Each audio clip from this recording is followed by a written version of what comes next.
You're watching the Action Sports Jax 24/7 network. Now it's time for the Brent and Austen Show. You're watching Coordinator Grant Udinski. Hopefully we're saying his name right. As the Jaguars continue to get younger and younger, and they have done just that as they have hired their new OC here in Jacksonville and finished off that part of the hiring process, at least that they're going to announce. I think special teams coordinator Heath Farwell, Anthony Campanile for the defensive coordinator, and now Grant Udinski, who comes over from the Minnesota Vikings, and a rising star is what you continue to hear. I would hope so. In his late 20s, that's pretty impressive stuff for him to be named the new offensive coordinator of the Jacksonville Jaguars. And what a twist last night, right? Nate Shieldhouse staying with the Rams, and then hours later the Jags act. So they were probably waiting on Shieldhouse to say whether he was going to come or not to Jacksonville. And it's an interesting position considering we know Liam Cohen is going to be calling plays here in Jacksonville. But this guy, if you go read up on him, a lot of folks say some good things. What he's done with Kevin O'Connell and the Minnesota Vikings organization. Before that, he was in Carolina.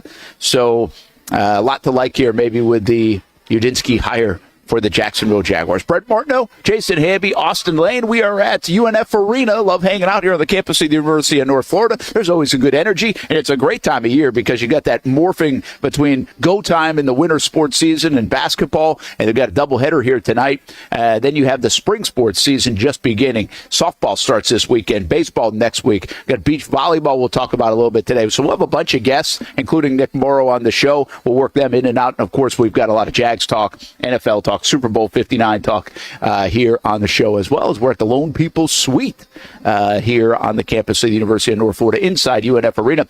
8 o'clock men's game tonight, 5 o'clock women's game. So they do the double dip, 2 o'clock and 5 o'clock on Saturday. So watch some hoops tonight here at UNF Arena. Brent Martineau here. Austen Lane will be with us in the back half of the show once again from down in South Florida as he gets ready for his UFC fight. He's in fight camp. And, well, Jason Hamby, he just battles every day. He's back in the Action Sports Jax studios. Hamby, you took the wrong profession. This is what I thought about yesterday. I was like, I should be telling Ty, who's down at Flagler College, and he's in sports management. He doesn't really know, I don't think, what he wants to do. And I should say, can you just go... Can you just go, like, pivot to coaching football as a major or whatever it is? Like, maybe sports management fits the bill? Because the way this thing's going around the National Football League, you can be a head man in about 12 years, but you can really climb the ladder, make some good cash, by the way. This league is going younger. I mean, the Jags are certainly going younger. I don't think they're alone because you're seeing guys that are this age or maybe a little bit older not only get sniffs at jobs, get interviews for jobs, but also being protected by their teams because they're a valuable asset to them, like Nate Shieldhouse and the Rams and others that the Bucs have done and everyone else. So you might want to pivot, man. You're like 24 years old. You still got some time. I mean, you say you got to know all the plays from Madden. You can be a passing game specialist, all this stuff. I mean, flag football resume, not so great. Maybe you can be a little bit better in the NFL scene. Hey, we're doing a lot better in flag football. We're 5-7 now. We're nearing up on 500. But anyway, got some dubs. Just right. Yeah, but it's probably still a little bit too late for me because you probably should have gone to that college. If you didn't play the game, all you got to do is still go to that school and just become an assistant, then a grad assistant, and then give it about 8 years and you'll be in the NFL. So as long as you start in college, you're good. But goodness gracious. 29 years old. He's only older than Declan, the guy that the Bears and Ben Johnson just hired as their OC. He's 28, so Udinski will be the second youngest offensive coordinator of the league. Liam Cohen, the fourth youngest head coach in the league. And then Campanile, if I did my math right, he'll be the seventh youngest defensive coordinator in the league. Yeah, I think I saw you did that, and that's pretty wild. And who knows about the GM, right? I mean, there are GMs. I can't even find that dude's name. Gladstone out there in the Rams. He looks like he's like 30. But the Jags are going to get – the Jags are young. And we've talked about this. I don't want to belabor the point, but it's eye-popping when they hire a 29-year-old guy. I mean, guy just turned 29, like last week. Right. So, and there's nothing wrong with that. Like, I'm going to keep saying it. How many times have I already said it? So just so you have a place to go, you can just go anytime this week. And I've said I like it. I really do like the fresh blood part of this, but I also think they're opening the door a little bit to look back and say, hey, Sean, you once told us that Dave Caldwell was in his formative years. Like, you almost went too young. You didn't have enough experience in the building. Are you doing it again, or is this a different NFL now? Is this 7-8 years later that now you can do that, and it's okay to do that, and maybe the knowledge at even an earlier age is better than it used to be. It's not an old man's game only. And then you really match it up against what the Raiders have done, and it is an old man's game there. Like, the Raiders are bringing in Pete Carroll. They're bringing in Chip Kelly. I think I saw Joe Philbin as part of their staff as well. So, I mean, they've got these guys are totally different than what the Jaguars are doing, right? So I don't mind it at all. I just wonder how it's going to play out. And do you need some experience in this building? Or is it overplayed? I've long said at times I think the NFL thinks of itself as like trying to, solve the latest invention, or heart surgeons like left and right. Like, this is football at the end of the day, right? I mean, we're not talking about saving people's lives or trying to solve world peace or thing. I mean, but we sometimes act like it is. And when there's paranoia around the league, like you've got all these secrets and you don't, and there's, you got to have the old guard in because this is the way they've always done it. Are we at the perfect time where you get this transition to this younger generation, and it actually feels cutting edge because of relationship to players and also innovation and what the old guard, if you will, has taught these guys at an earlier age, and now they're just rising stars because we're living in a world where in the last 10, 15 years, and let's go all the way to 20 years, where these guys grew up, the NFL has been under the microscope more than ever before. If you take us back 15 years, when I was these guys' age, we were not exposed to the game of football in the 90s the way everybody's exposed to the game of football now in the 2010s. So just the fan knows so much more. Forget about a guy who's trying to get into it or really is a diehard about it or really, wants to do this for a profession. So maybe it's just time. It's just like the right time for it. We're going to find out, though, because the Jaguars front to back are very young. And again, I'll say I like it, but I do think it will come with a cautionary tale if it doesn't work. And I think that's fair to acknowledge. And it also lends to who else is going to be in this building, because you will have to have somebody in here working together. I mean, you could bring just the guys down in Jack's Beach here in Jacksonville with all the NFL coaching experience, from Coughlin to Malarkey to, heck, I don't know if Gus is hanging around. I mean, you've got a ton of guys you can lean on just here in Jacksonville. Will they bring some of, not necessarily those three guys, but some of that like they were trying to do, it looked like with Ron Rivera? Right. Will they find somebody else? Do you need that? Do you have to have that to help guide the way a little bit? We'll find out if they do. Yeah, I think, it seems like a no-brainer. Like, you're executing your game plan, if that is your game plan, to go young and to go innovative and all of this, but at the same time, you cannot be naive to the fact that experience matters in the NFL. Why would you ever go get in free agency last year guys who have won championships? That was the whole thing with Eric Armstead and Darby and all these guys who have won, and they've been places where they've had a lot of success. Well, if they need players that have had success to fill into the locker room to kind of show what it's like, what you have to go through to get there, then you should probably do the same and have the same mindset at some level with the coaching staff.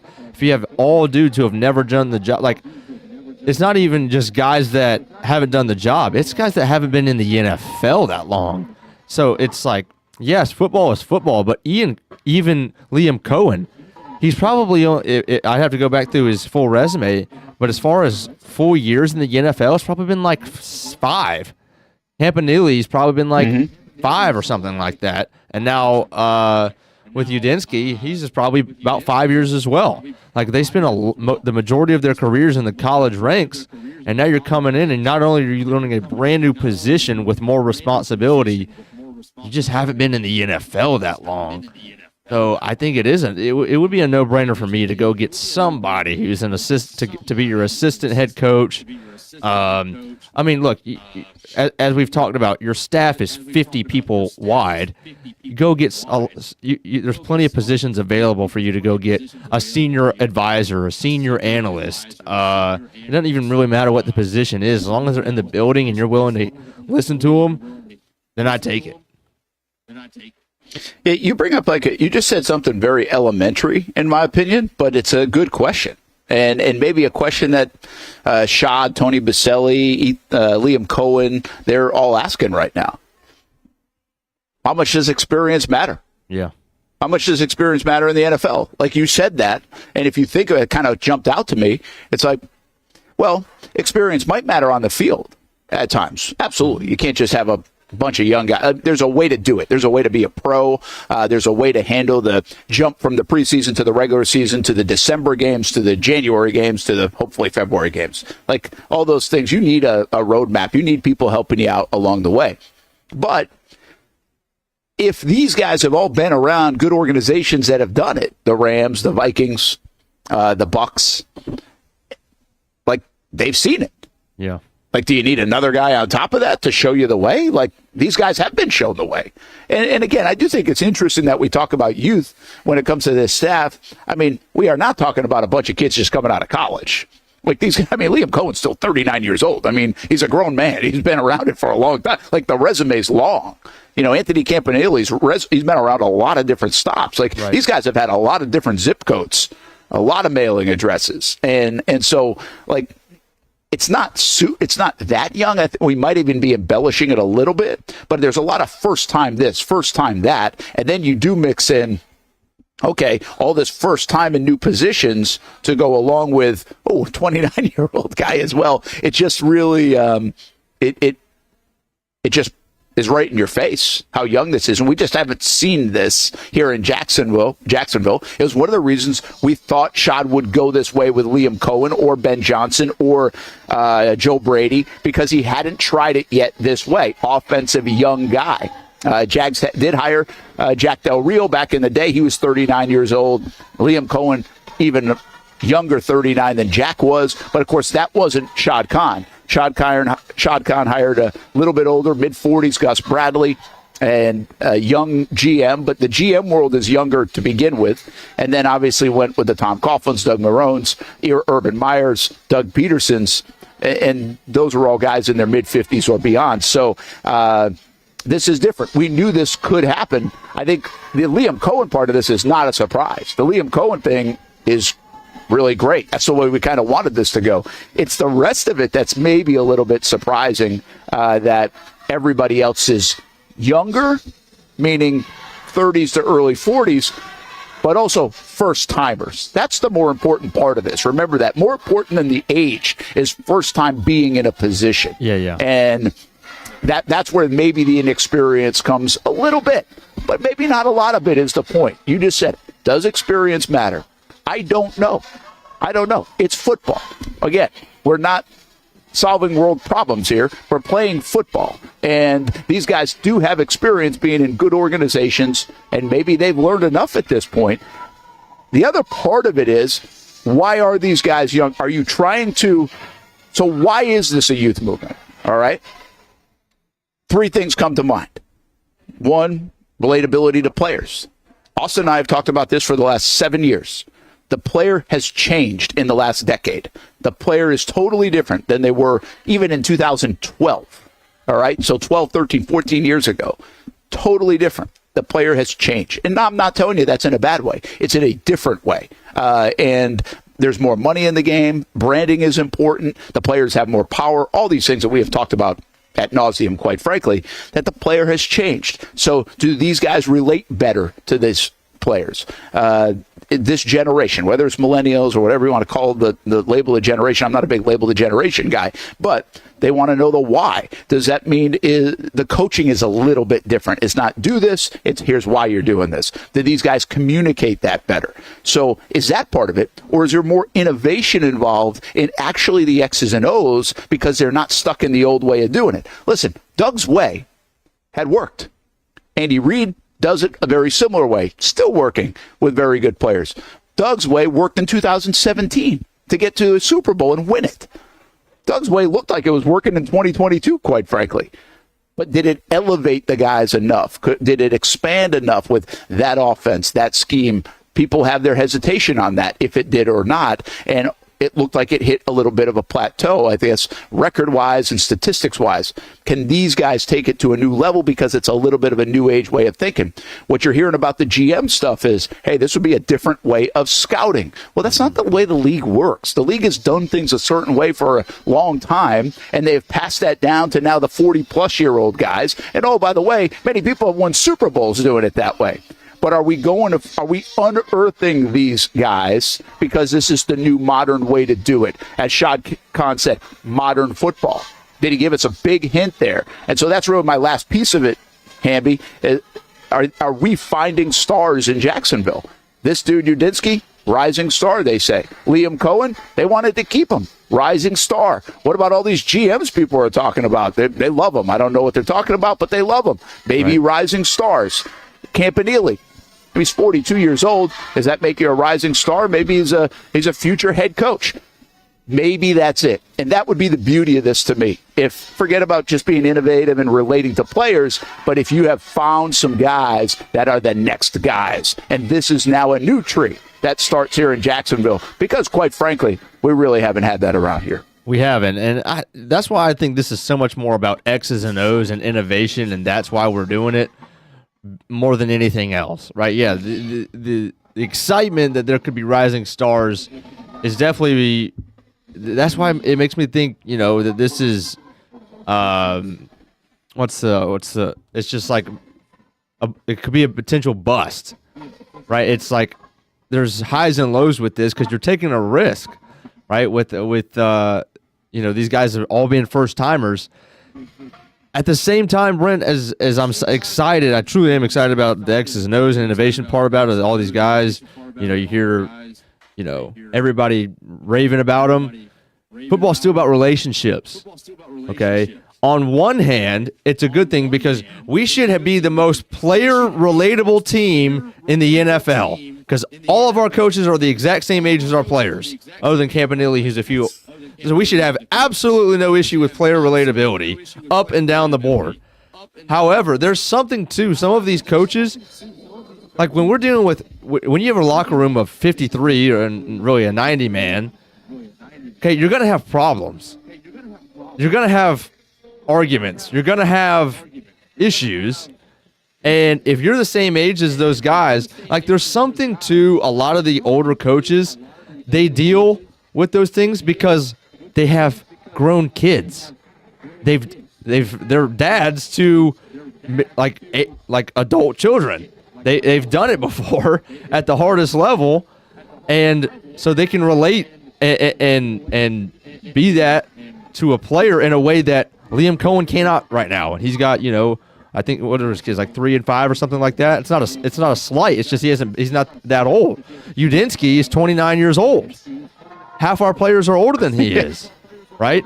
If there's a teaching moment as far as even off the field or a way that you can be a better teammate or any of these things, like it's the same as to me as like growing a business, right? If you have a senior advisor and you're a young guy trying to start it, you're going to make mistakes. How often do we hear from head coaches? Yeah, at the beginning of my career, I made this mistake and I made that mistake. And looking back, I can't believe I did that. Well, some of those things are great because they teach you and you're a lot better for it. But at the same time, if there can be somebody a little older who's gone before you, who can save you a couple of those and diminish them so that they can kind of jump out ahead of it, that's also a win. Like you have to want that. You've got to take that so you're not learning by fire and learning by having to experience it every time. You can look at it and garner advice from somebody else who's been a head coach before or who's been at least in the NFL for 2 decades, let's say. So everything is not man, we're just flying by the seat of our pants here. Well, here's the deal. You can there'll be mistakes made, right? And some of this, because you're inexperienced, maybe you're in these positions, they're going to live and learn on the job, and that's okay. Sometimes trial by fire is okay. In fact, I kind of like it in a lot of respects, in a lot of different walks of life. But, I mean, let's not just say because you're older and you've been around the block, you do everything right either. I mean, we're looking at examples here in Jacksonville where we just watched from Tom Coughlin and the way they handled things with this modern era athlete, for Doug Marrone pointing down the hallway back at Tom Coughlin. We're talking about Urban Meyer. Holy cow, like, look at the mistakes.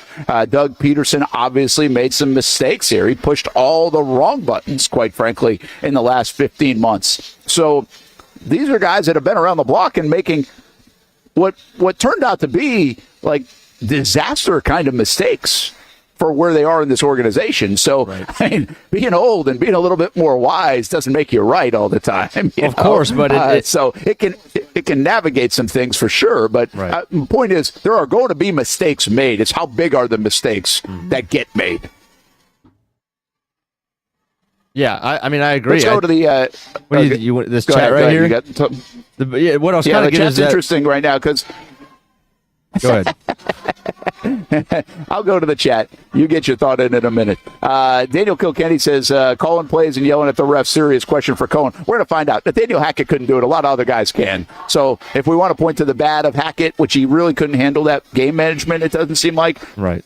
You can go to O'Connell and you go to McVay and you go to all these other guys that actually have done a pretty good job with it. Zach Taylor and the like. Ron Rivera, Matt says, still meet with the Jags. No, that's out. He's going to Cal. And going to be the GM, all these front office positions now in college football. That's where he's going. Delphonic wants Gladstone. There seems to be a lot of folks that want Gladstone. God bless you. Hope you get him. We'll see. We'll see if that happens. Michael says, what did the experience bring us last year as players? We got Gabe, Darby, Savage, Armstead, all the experience they brought near to nothing. The young star was BTJ.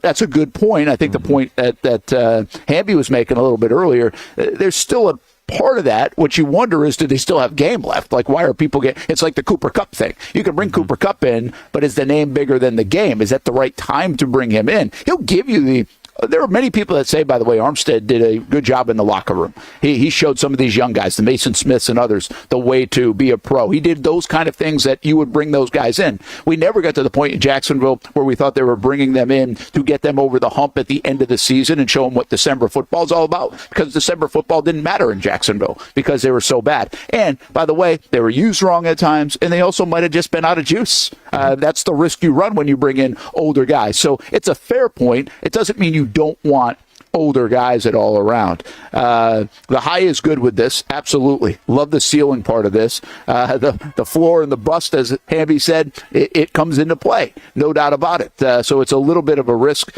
YB400, the OC was sleeping in his car just a couple of years ago. Dude got a hunger for the game of football. Absolutely. There's a cool story about when he was at Baylor. He actually lived in his car for a week, and then the defensive coordinator or assistant found him, and then that's kind of where his love, their love for him, and they knew this guy was wanted to be something, and they say he's just like workaholic guy. He's football all the time at 29 years old. So we'll see what that means in Jacksonville. How much, when the guy leaves Minnesota, there's a lot of stuff coming out of Minnesota like, hey, this was the secret weapon for Darnold and O'Connell and what they were doing.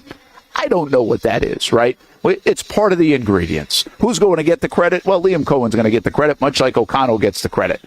Somebody also asked, hey, what if they start stealing our guys? Guess what? Hamby's burner, I think, said it. Go get them.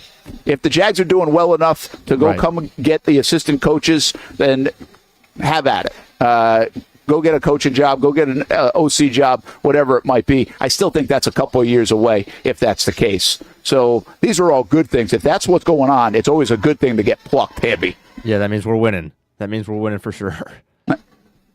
Yeah, no doubt. So, hey, let's do this. Take a time out here at the Brent Austin Show. We got a little UNF Osprey Day coming up. So we're going to talk some baseball, softball, a little beach volleyball in there. Nick Morrow's going to join us. Austin will check in a little bit later. We've got more on the Jags as the coach.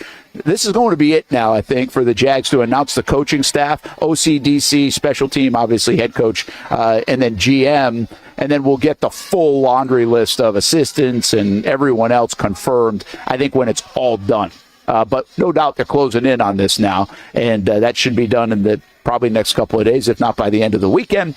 And then the GM search might take a little bit longer and go right up against maybe the NFL Combine in late February. Super Bowl 59, it's on Fox 30. It's in New Orleans. Patrick Mahomes, Jalen Hurts. If you just take those two guys, it feels like, all right, big advantage for the Chiefs. Well, then you look at the rest of the roster, and it feels like it evens out a little bit. Should be a fun one. On Sunday, we'll talk some Super Bowl as well here on the Brent Austin Show on a Thursday on the Action Sports Jax 24/7 network. You can find it on social media, but you can find everything we do on the network simply at actionsportsjax.com. When it's time to get a new car for anyone in your family, just remember, nobody but Nimnick, the #1 Buick GMC dealer in Jacksonville. Get the latest price breaks on 2023 and 2024 models or the newest 2025 vehicles in the showroom on Phillips Highway, or shop online at nimnickbuickgmc.com 24 hours a day. GMC Sierras, Yukons, and the redesigned Acadias, or get the all-new redesigned line with Buicks. It's nobody but Nimnick, and part of the reason why is this is a first-class buying experience here at Nimnick Buick GMC. You're not just a customer, you're a friend. This is about getting a vehicle that best fits you and getting you on the road, and also helping you and your family down the road.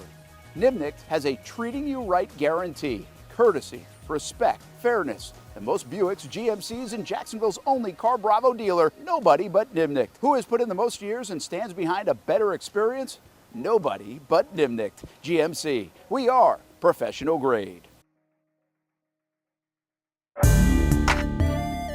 2024 provided plenty of memorable moments for the Jacksonville Armada on the pitch, including another conference championship game appearance for Tommy Krasanovich's under-23 men's team. It's in the dying moments.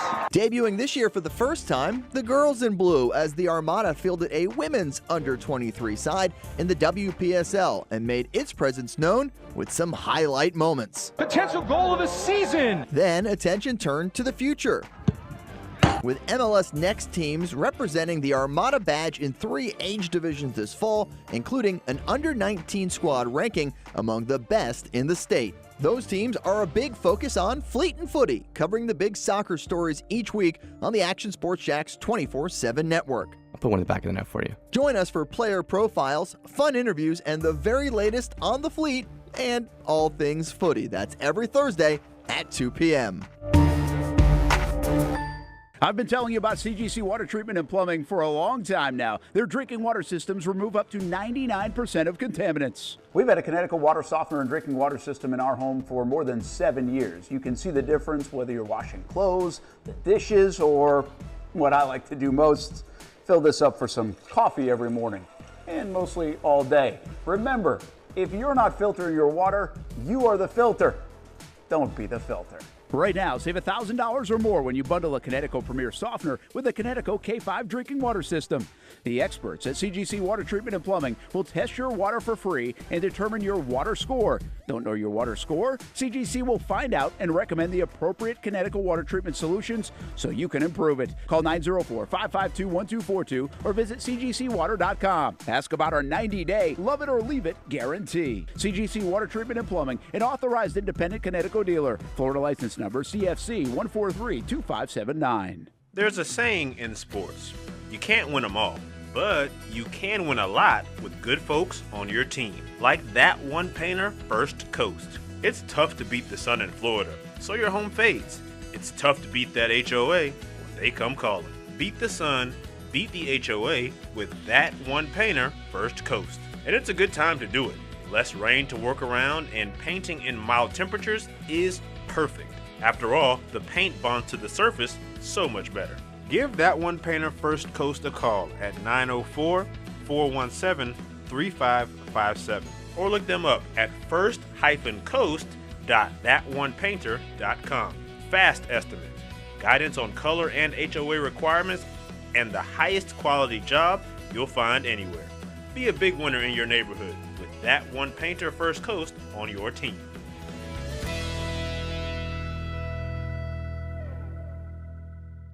When it comes to trucks, I know exactly what I want. And at Bozard Ford, they make it easy to get exactly that. Let's go make this truck a little more my style. With Bozard Built, I can create my perfect truck right here. Lift kit? Check. Premium wheels? You bet. Advanced lighting package? Oh yeah. The Bozard team works their magic.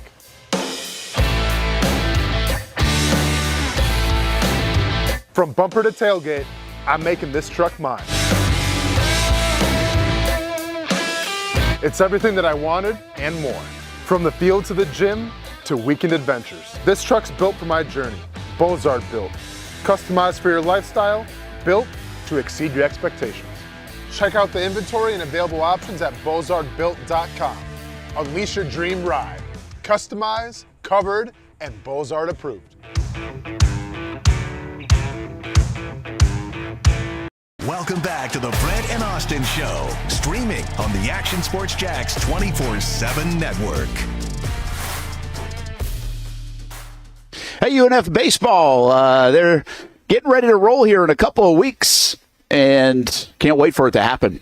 We've got a little more time before the baseball season starts. Softball, of course, already underway this weekend. They get a little bit of a jump, and if you're in Division II baseball and junior college baseball, that's been going for a couple of weeks. So let's talk some baseball right now here with the UNF Ospreys baseball coach, Joe Mercadante. He joins us here at UNF Arena. Good to have you on the show, and man, just itching to get going. You got to wait. You guys are probably like in wait mode, right? It is. It's kind of that mix in the time where you get back and you feel like it's an eternity until the season gets there, and then you get to this point now where everybody's thinking, it's a week away, but we still got a lot of work to do, and we were talking about it yesterday at practice. I think everybody's looking forward to next Friday night, but we got to take every day and get some more work done for sure. I've watched a lot of baseball in my life, but I'm always interested in this.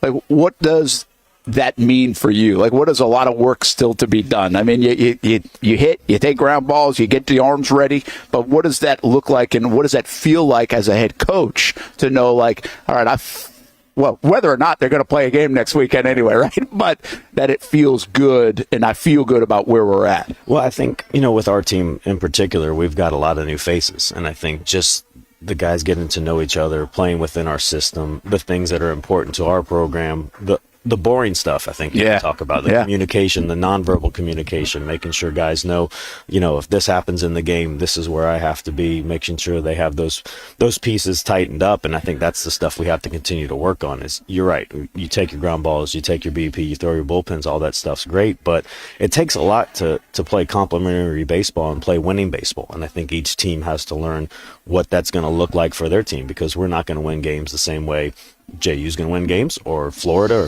State, or anybody in the country. I think it's going to be, what are our strengths, what are the things that we are really passionate about and know that we have to do well to win ball games. And that's where we are right now, is everybody trying to get everybody on the same wavelength, trying to play the game the same way the coaches want to play the game, and knowing that that's how we're going to win ball games. All right, what is that? And what are the tenets? What are you trying to get out of this club? If they did everything you hope they do, or how you guys built it, what does it look like for UNF baseball? I think just being a well-coached team that takes advantage of every moment that's presented in the game, being really good at the situational hitting. Our defense was not very good last year, and we've put a lot of emphasis and pressure on that in the practices to tighten up the defense, making sure outs are outs for our guys.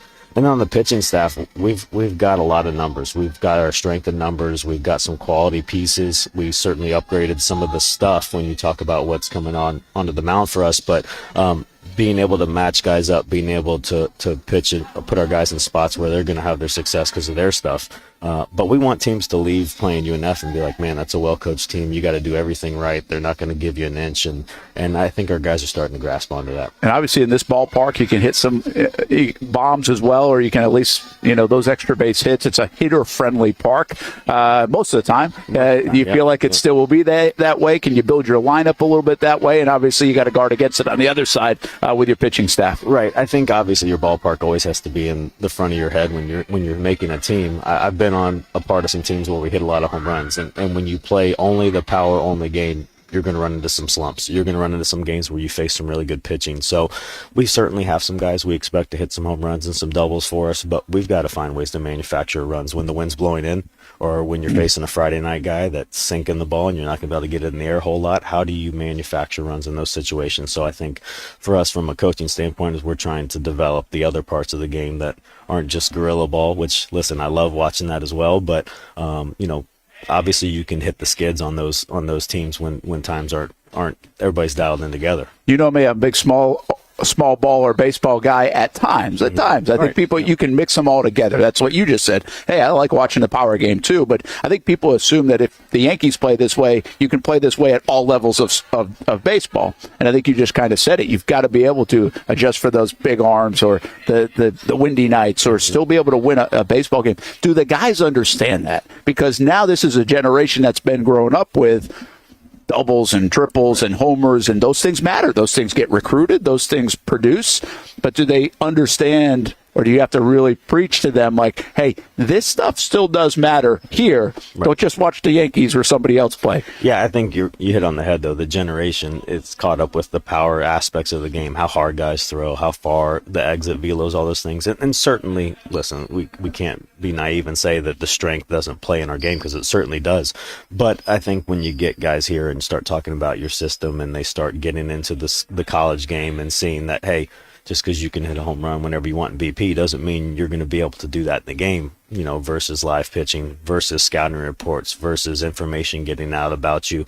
They certainly have to understand the thought of becoming a more complete hitter, and Coach Wilkerson does a tremendous job with the hitters, just emphasizing making really good, solid contact, being a hitter first, the power will come.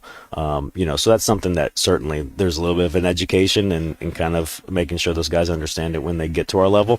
But our group seems to be, embracing what we want to teach and what we think our identity is going to be this year. Joe Mercadante with us, UNF baseball coach. A year 2 for him, by the way, here on campus. I assume you love it. Family loves it. Everybody's settled in now. You don't have to worry about that part, which is nice. Yeah, absolutely. It's a little bit of an easier road this year with not moving the family into town. Yeah. And getting acclimated to new faces and new atmosphere. But no, it's great. It's a wonderful university. Athletic departments couldn't say more positive things about the support and guidance they've given us, and it's been a great. Well, part of that is, you just said, a lot of new faces, which means trying to build this thing the way you want it built, your vision for it. And you guys have a lot of changes. You have a lot of changes in college sports anyway now, but you really do have a lot. I know that doesn't change overnight. Are you closer to kind of bringing in the guys, the whatever talent, the makeup that you have envisioned for the program that you want to build here?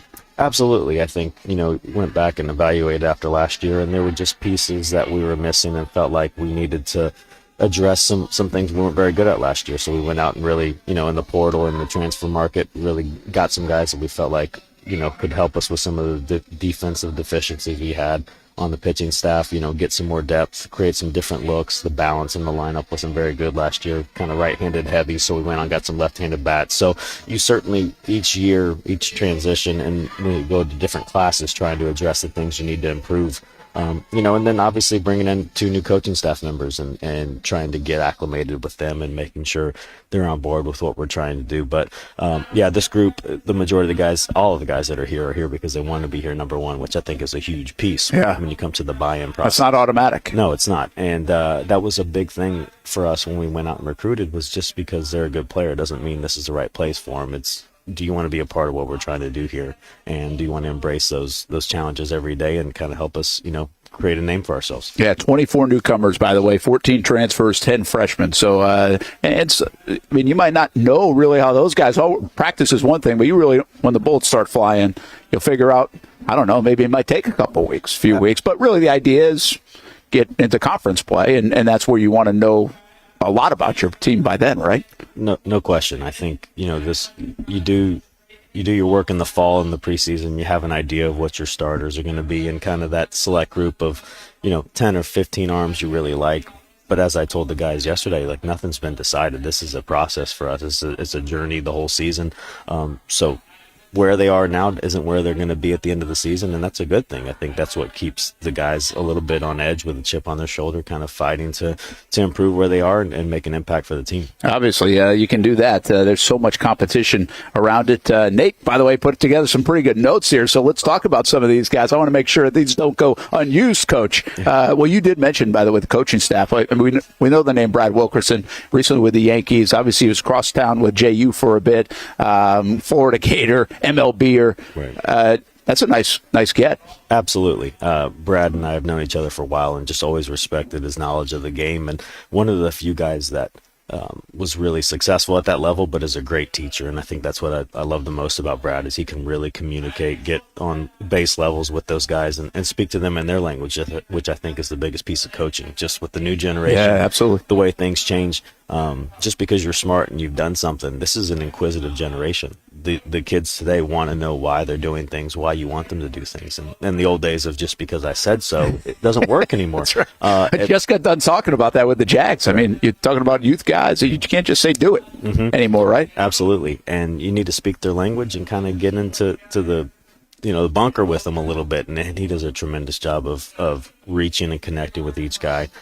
So he's been great to have around for sure. How about the rest of your staff? What do you like about it? Yeah, Coach Petrowski did a tremendous job last year with the pitching staff.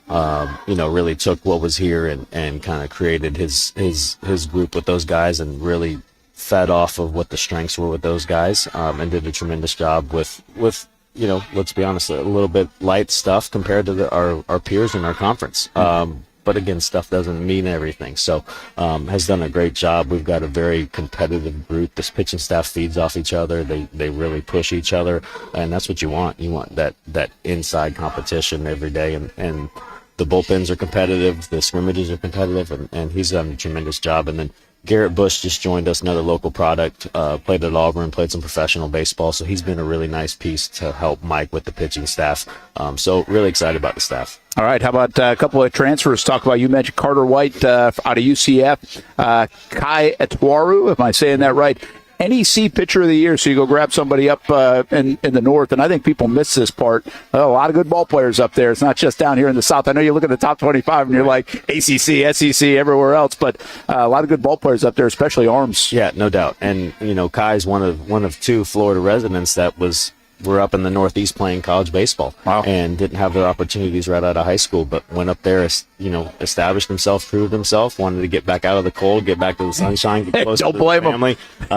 And it's hard to say no to an established left-handed pitcher that has some starting experience. So he's been a really nice piece for us. He's going to factor into our starters. I think I was just talking with Coach Petrowski before I came over here just to kind of figure out where do we see most of our guys with the roles, and he's certainly in the mix and has done a really nice job. Then there's junior pitcher Ryan Fury, 7-2 at Rollins last year, and I think this is interesting because we saw this a lot even in the College World Series, the North Carolinas of the world, and some others that really did a nice job last year, grabbing D2, D3 guys with experience and making an impact.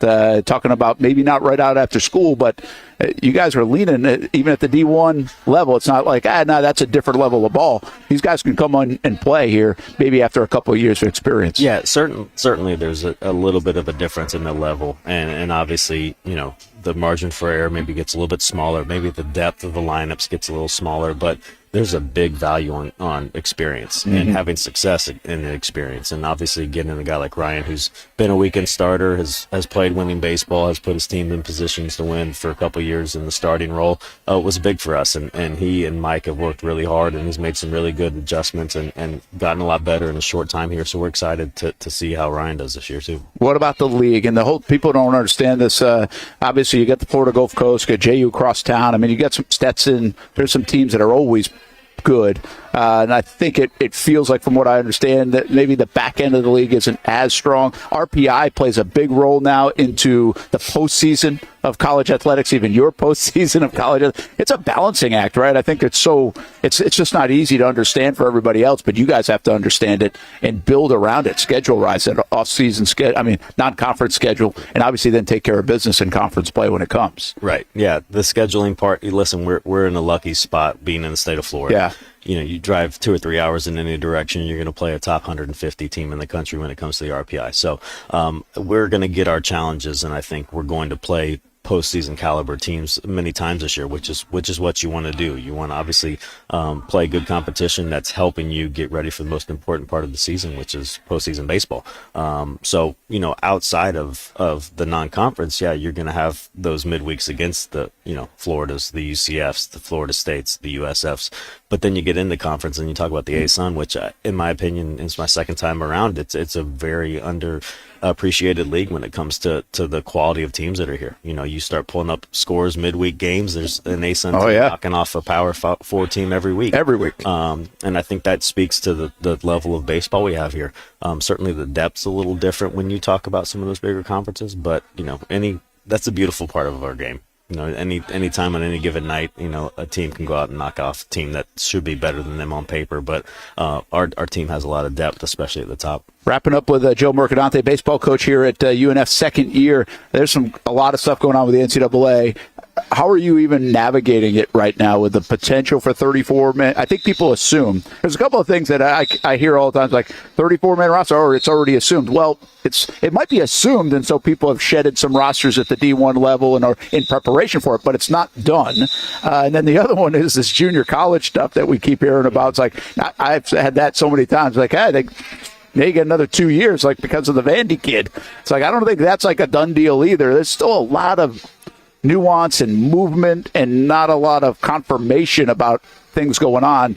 How are you navigating that right now, especially that 34-man roster that looks like it might be coming? Yeah, I think it's just a little bit more of the same for us, especially in our sport with baseball. Just roster management is a year-round thing and kind of always has been for baseball, just because you have the amateur draft, you have free agent signings, you have kids that can leave and go to junior college. So your roster's pretty fluid, to be honest, at all times in baseball, but now it amps it up a little bit more. Yeah. So now we're having meetings on rosters every week as opposed to every 2 weeks, every other week. So you're certainly hearing information and trying to make contingency plans, or this is how I see this happening, and if this guy leaves, this is who we need to think about backfilling with, and all those things. But it just kind of ramps up the number of times you have to think about all those scenarios. So it certainly is a fluid situation, and you're just trying to make some decisions and at least start thinking about what's going to happen if it does go through. Hey, the one thing about going a little bit later for the D1 guys, at least you got the weather popping now. It's like in the 80s. It's a little more comfortable out there than it would have been maybe 3 weeks ago. I tell you what, I told the guys I felt like I was back in Pittsburgh a couple weeks ago. It was tough. No doubt. It's good to be back in the sunshine. I would always tell my kids or anybody who listens, I was like, this is why you work down here, man, so you don't have to go play up there.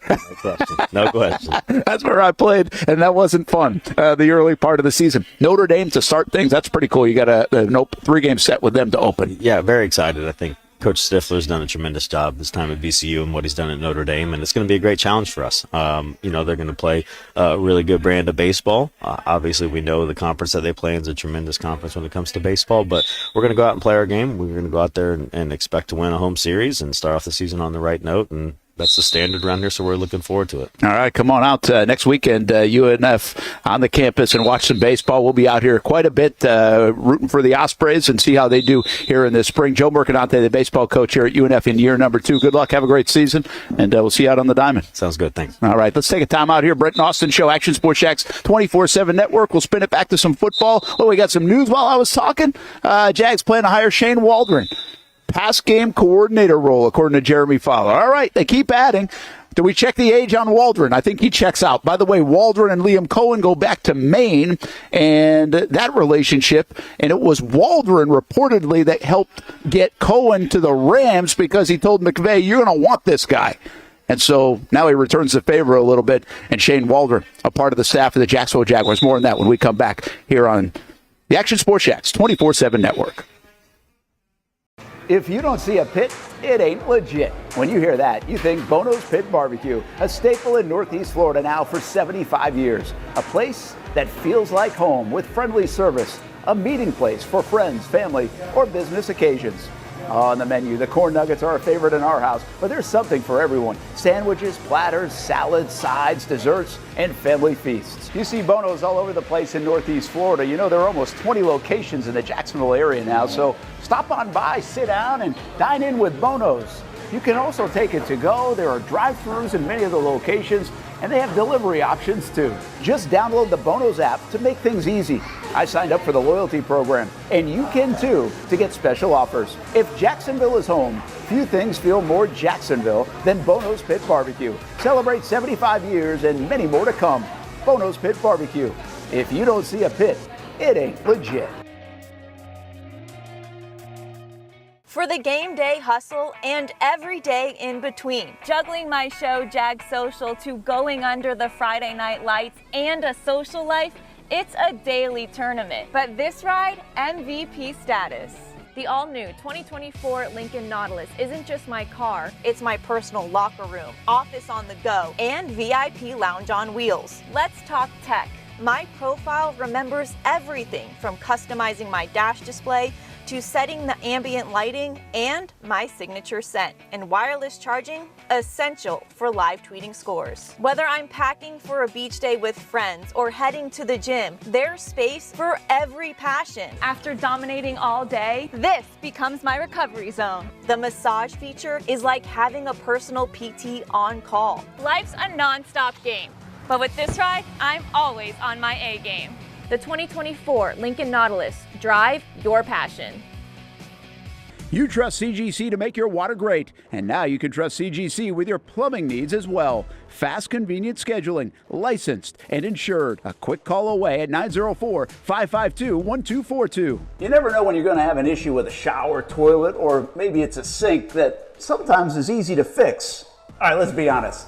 I'm not fixing anything. I'm totally staging this because when I have a plumbing problem, I call CGC Water Treatment and Plumbing. Trained professionals, transparent pricing, customer satisfaction. Small problem or even a bigger issue. Right now, save 10% off a new Rinnai tankless water heater. The experts with 25 years of experience at CGC Water Treatment and Plumbing can do it all. Call 904-552-1242 or visit cgcwater.com. For a limited time, CGC is waiving the trip charge on all related plumbing calls. CGC Water Treatment and Plumbing, an authorized independent Connecticut dealer. Florida license number CFC 1432579. Here on Spring Sports Media Day on Action Sports Jack. It's an opportunity, an education beyond the classroom and the sports arena. Life skills, testing skills, social skills. It's called High School 912, a program focused on maximizing the growth of students in academics, sports, and life. And here's your chance to get involved. If you're a local business, or if you just want to make a donation to help support programs like ACT and SAT boot camps, career days, Leadership Academy, Financial Literacy Academy, and so much more. All right, another Nice High School Panther, Jack Cole. High School 912 supports and hosts high school sporting events and several media days throughout the year. For more information on how you can get involved, visit jackshighschool912.com. It's the place we party in football season with Jaguars All Access. Welcome to Spring Sports Brewery, everybody. Say hello to our guest tonight. That is Trevor Lawrence. You can bring your party or event to Spring Sports Brewery in Springfield any day and any time. Rehearsal dinners, corporate events, birthdays. Here at Strings, you can enjoy the inside area and the outside area. Good for any weather, good for any occasion. Watch the games, play the games, shoot some hoops. Beer? Yeah, they have that. Plenty of choices. And sure, this is a brewery, but Strings is also a restaurant, and the food is fantastic.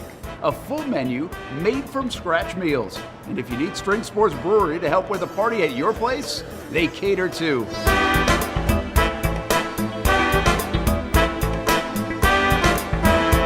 Family, beer, food, sports. Spring Sports Brewery in Springfield. Welcome back to the Brent and Austin Show, streaming on the Action Sports Jax 24/7 network. Well, what do you think? Shane Waldron now, the passing game coordinator for the Jacksonville Jaguars. And, oh, my gosh, you make my eyes hurt here, Hamby. What do I got to do? Jaguars are hiring John Van Dam. Brent, we got a guy from Tampa Bay.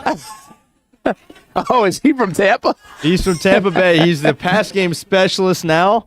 He previously held the same title and has been tight ends coach for the Bucs. It's the first hire, this is according to Rappaport, it's the first hire of a Tampa Bay coach by Liam Cohen as Van Dam had allowed his contract to expire. Oh, okay. We got a buck. We can't block him if they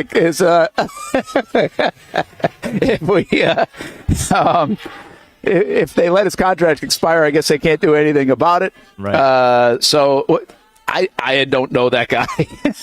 Plus, Shane Waldron makes a lot of sense. Obviously was with Chicago. Did you say is the connection? Did I say it right? Is it Maine or is it UMass? UMass with Cohen. It's UMass. Okay. Yeah. I knew it was one of the stops, but I think the story is what I said before the break, is that Waldron was the guy that basically tipped McVay off on Cohen. And it was like, hey, you gotta take a look at this dude. Right. And that's kind of how that relationship started to form.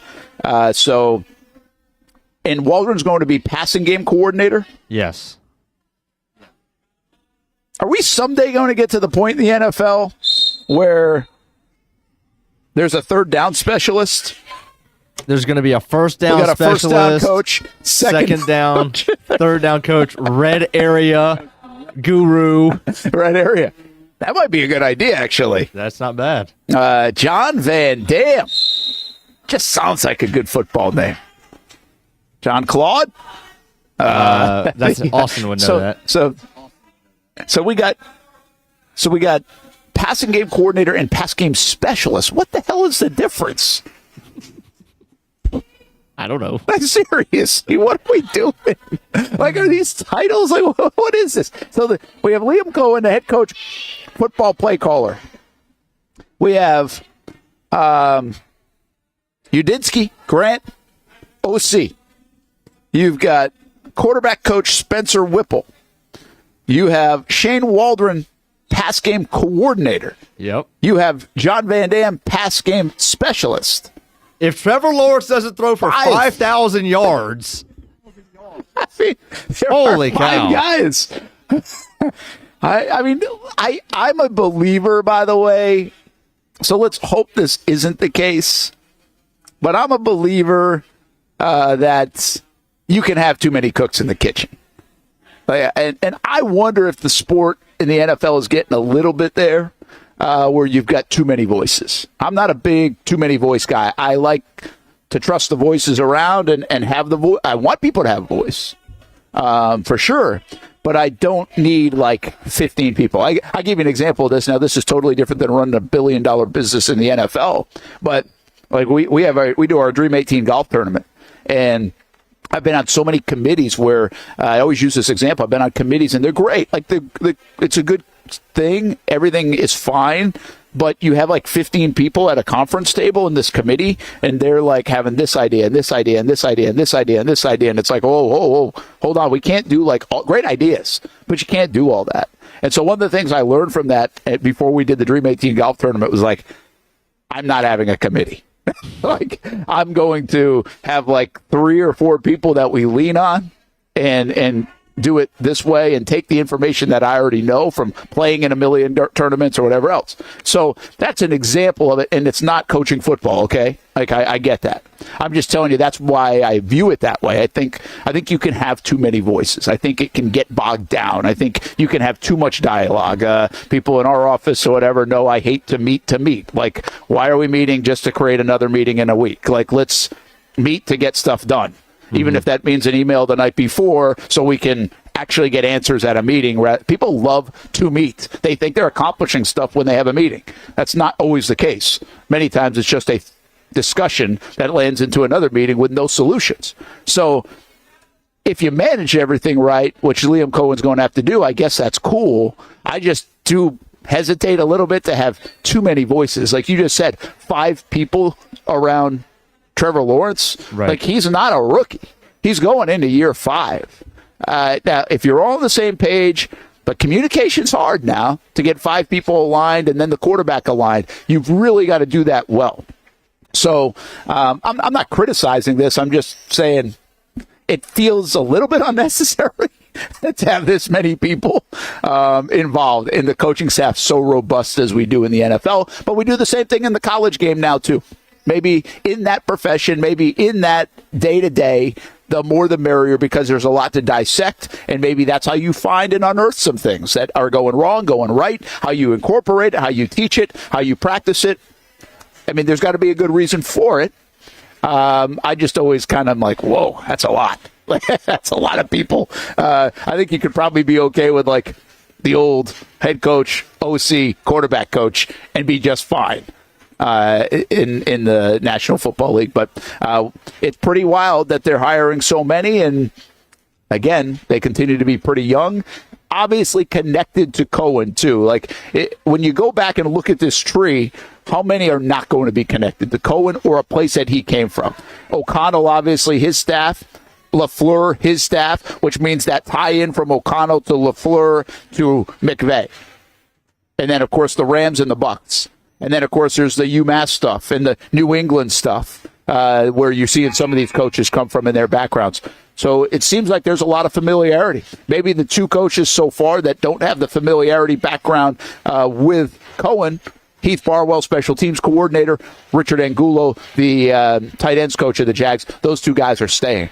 So nothing wrong with it. You want familiarity. Remember Mike Mularkey, we had him on. He's like, you want those guys because you want them believing in what you're doing. And the more you have of the outside guys, if you will, it doesn't make them bad coaches. It just makes them maybe a little bit less loyal, potentially, just naturally. And also, they know less about you and what you're trying to accomplish in your program. So I think there's two ways to look at this. Okay, be careful just to get your buddies' jobs, but there's also a danger when you have this much of a microscope in the game, and there's so much to cover in a coaching staff when you have a lot of guys that don't really have your back. I'll give you an example of that. Urban Meyer. Urban Meyer had to go get guys. Did he know everybody? Was everybody the Urban Meyer way? I had somebody tell me that recently. That one of the big problems with the Urban stuff was he didn't have enough guys on that staff that knew what Urban did and why he did it. And so when people saw some of the stuff, they were like, what the heck is this?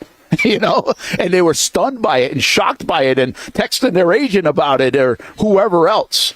And so, and again, that doesn't make it all right. I'm not telling you it would have been better, but that was a little bit of maybe the dilemma around Urban because he didn't have the full belief of everybody in what he was doing. They just hadn't been around him and seen him as crazy as he was at times, in the college game, but it worked. So I think there's two ways to look at it, and I think you've got to draw a fine line between saying, hey, I'm giving my buddy a job because I promised him that if I ever made it, or this is the best guy for the job, and he's going to be the best for us and the most loyal for us and do what we do and preach what we do, and we're all going to be on the same page, Hamby. So it's a fascinating just process in building out this staff, and it's taken Liam Cohen now a couple weeks to do it. Yeah. Because my biggest thing with these two specific positions are that they're new for the Jacksonville Jaguars. As far as I can tell, we didn't have a passing game coordinator last year or a passing game specialist. We had Mike McCoy, who was the QB coach, when we had Andrew Briner as the assistant quarterback coach. But nowhere on their staff, unless I'm totally missing something, did they have a passing game coordinator or a passing game specialist. I know the passing game coordinator. I've never seen a passing game specialist and a coordinator. Passing game coordinator, Jim Bob Cooter was at in 2022 with Doug Peterson. Then he left and I think got the OC job in Indy. Right. I think it was. Yep. And so I don't know if they ever replaced that. That's a good question.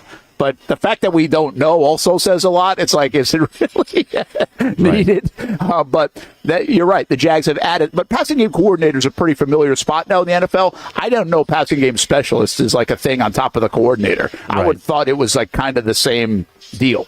Yeah. But nonetheless, you would think that because they all kind of have this connection that, they'd all have similar philosophy. I'd hope that. So I guess that the hope is that they're all on the same page from kind of day one. There's not a huge learning curve to learn what makes each other, what they want to do, and all these things. But again, it could be too many cooks because, especially with Udinski, right? He's not calling plays. He's known as the guy who really helped Darnold and McCarthy even more so. His number one job is the quarterback, right? especially because he's not calling plays. Okay, well, what's Shane Waldron's number one job going to be? It's going to be the quarterback. And you have a quarterback coach specifically for that, and that's Whipple. We haven't even talked about him a whole lot because it seems like, what does a quarterback coach do that a passing game coordinator can't do? Right, and I get that the passing game coordinator is going to include, receivers, run game, even pass blocking, all that stuff. And then you throw in John Van Dam. That's 4 dudes whose sole purpose is Trevor Lawrence in the pass game. Not to mention that Liam Cohen, that's his thing too, So maybe this is Liam Cohen having foresight to know that, yes, he's going to have the most control, but at the same time, he's not going to be able to devote his entire attention to that. And so the best thing to do was to go get other guys to supplement it who already know what he wants to do, so he doesn't have to teach new guys exactly what he wants, and they can just implement his kind of game plan. But I don't know. I guess we'll see. By the end of this, we're probably going to think at the end of the season, we're not going to hear John Van Dam's name more than one time in the 2025 season. It's probably not a big. That's no slight to him. It's just it's all going to be Liam Cohen, Udinski, and that's pretty much it. But yeah, we'll see. Hey, listen, here's the deal. Like it's fine because everybody you buy into it, you trust it, you think, hey, this is the best way to build it and do it, and that's the way it is. So I'm not being critical of it necessarily. I just think it's also fair to bring up, like, wow, do you need this many? And is it really that advantageous to have this many people? Again, we're talking about Trevor Lawrence, who's going into year 5 now. Again, if they're all on the same page, if that alignment exists, which I know that's where Liam Cohen wants to get, then that's cool. And whatever helps Trevor Lawrence helps Trevor Lawrence. That's fine. So I'm okay with it. I just think it's kind of worth pointing out that that's a lot of people, and that's a unique situation. So who is Sean Van Dam? We're all trying to figure this out, too. And then really now with all this stuff, and you're maybe get a trickle here, a trickle there. Like I didn't know they were going to hire a passing game specialist on top of a passing game coordinator. The Waldron stuff had kind of been rumored and made some sense. But now really the big thing is who's the GM of the Jacksonville Jaguars going to be. And Tony Baselli has kind of said that the process is just beginning. Interviews going to happen this coming week, and it could take some time. They've got a lot of interviews, right? They got 6-7, I believe, candidates that we know about for that GM job, and a lot of people in that building. Do they have enough offices in the MEC? Somebody's getting the boot. Sorry, communication staff or Jaguars.com folks. You might be moving back to the old building. If but we'll see how it all shakes out. And the latest. So Jeremy Fowler says Shane Waldron, and what do you say, Ian Rappaport with the John Van Dam news. So give those guys credit for that, as the national guys keep reporting on a lot of this news. The Jags only confirming the OC last night. And if you missed it off the top of the show, talking about Grant Udinski, a guy that came, by the way, at Carolina and Minnesota, played college ball at Baylor. 29 years old, just turned 29, like fresh 29. And this story on him is he's like a grinder, and I, maybe that's a point that we should be talking about a little bit more. And Brent, real quick, naturally. Oh, go ahead. He was a grad. As soon as he graduated, he went to Baylor. He played college at Davidson and Towson, but he played both sides of the ball, which I thought was interesting. He was a tight end, and then when he transferred, he became a D end. Yeah, that's pretty wild. Because I think initially he got to start in the coaching ranks under the defensive coach. Right, yeah, because he was with Baylor with Matt Rule, and then when Matt Rule went to the Panthers, he took him. That's right. And then eventually they got fired, and then they ended up with Kevin O'Connell. Yep. So yeah, that's good. Good correction there. Is that a little bit of what we're finding here? Because I think there's like this mentality of, we have in my mind, I have like Tom Coughlin or like a Bill Belichick. These old school football guys that like eat, sleep, the whole cot in bed in the office kind of visualization. And that's like the old school way of football, man. You just do it for 18 hours a day, and if you're not there for 18 hours a day, it's viewed at like you're not working hard enough. Well, I think we've landed in a different spot to some degree that those guys, they might still exist, but it's not necessarily the norm. Like, we don't get that feeling with Dan Quinn or Sirianni or, heck, even Andy Reid. He's probably drawing stuff on a board all the time. McVay. Like, it seems like these guys do have a little bit of life outside of football. And I wouldn't say balance. They're still probably working a lot, but I would say they're not sleeping in their office all the time. That's not the perception you get. I think here in Jacksonville, that was very much the case. I think Doug was not burning the midnight oil here. I'm not telling you he had to be either. Like, this is not a knock on people. Like, there's a balance. Like, you don't have to be working 18 hours a day to be good at your job and get stuff done. Right. But I also don't think that was the case here. So then you bring in a guy like Udinski, or you bring in some of these other guys in this youth, and this is like, these guys are hungry, is my point of this conversation. Like, you've got hungry guys. I think you could make the case that you got complacent Doug. I'm not telling you he was intentionally complacent. But I think, how could you not take a breath if you're Doug? If you were in Philly, which is a pressure cooker, if you're grinding the whole way to get a head job, you get and win a Super Bowl, you get fired there, you take a year off, and then you come to Jacksonville. Philly versus Jacksonville. Yeah, like you can wear flip-flops.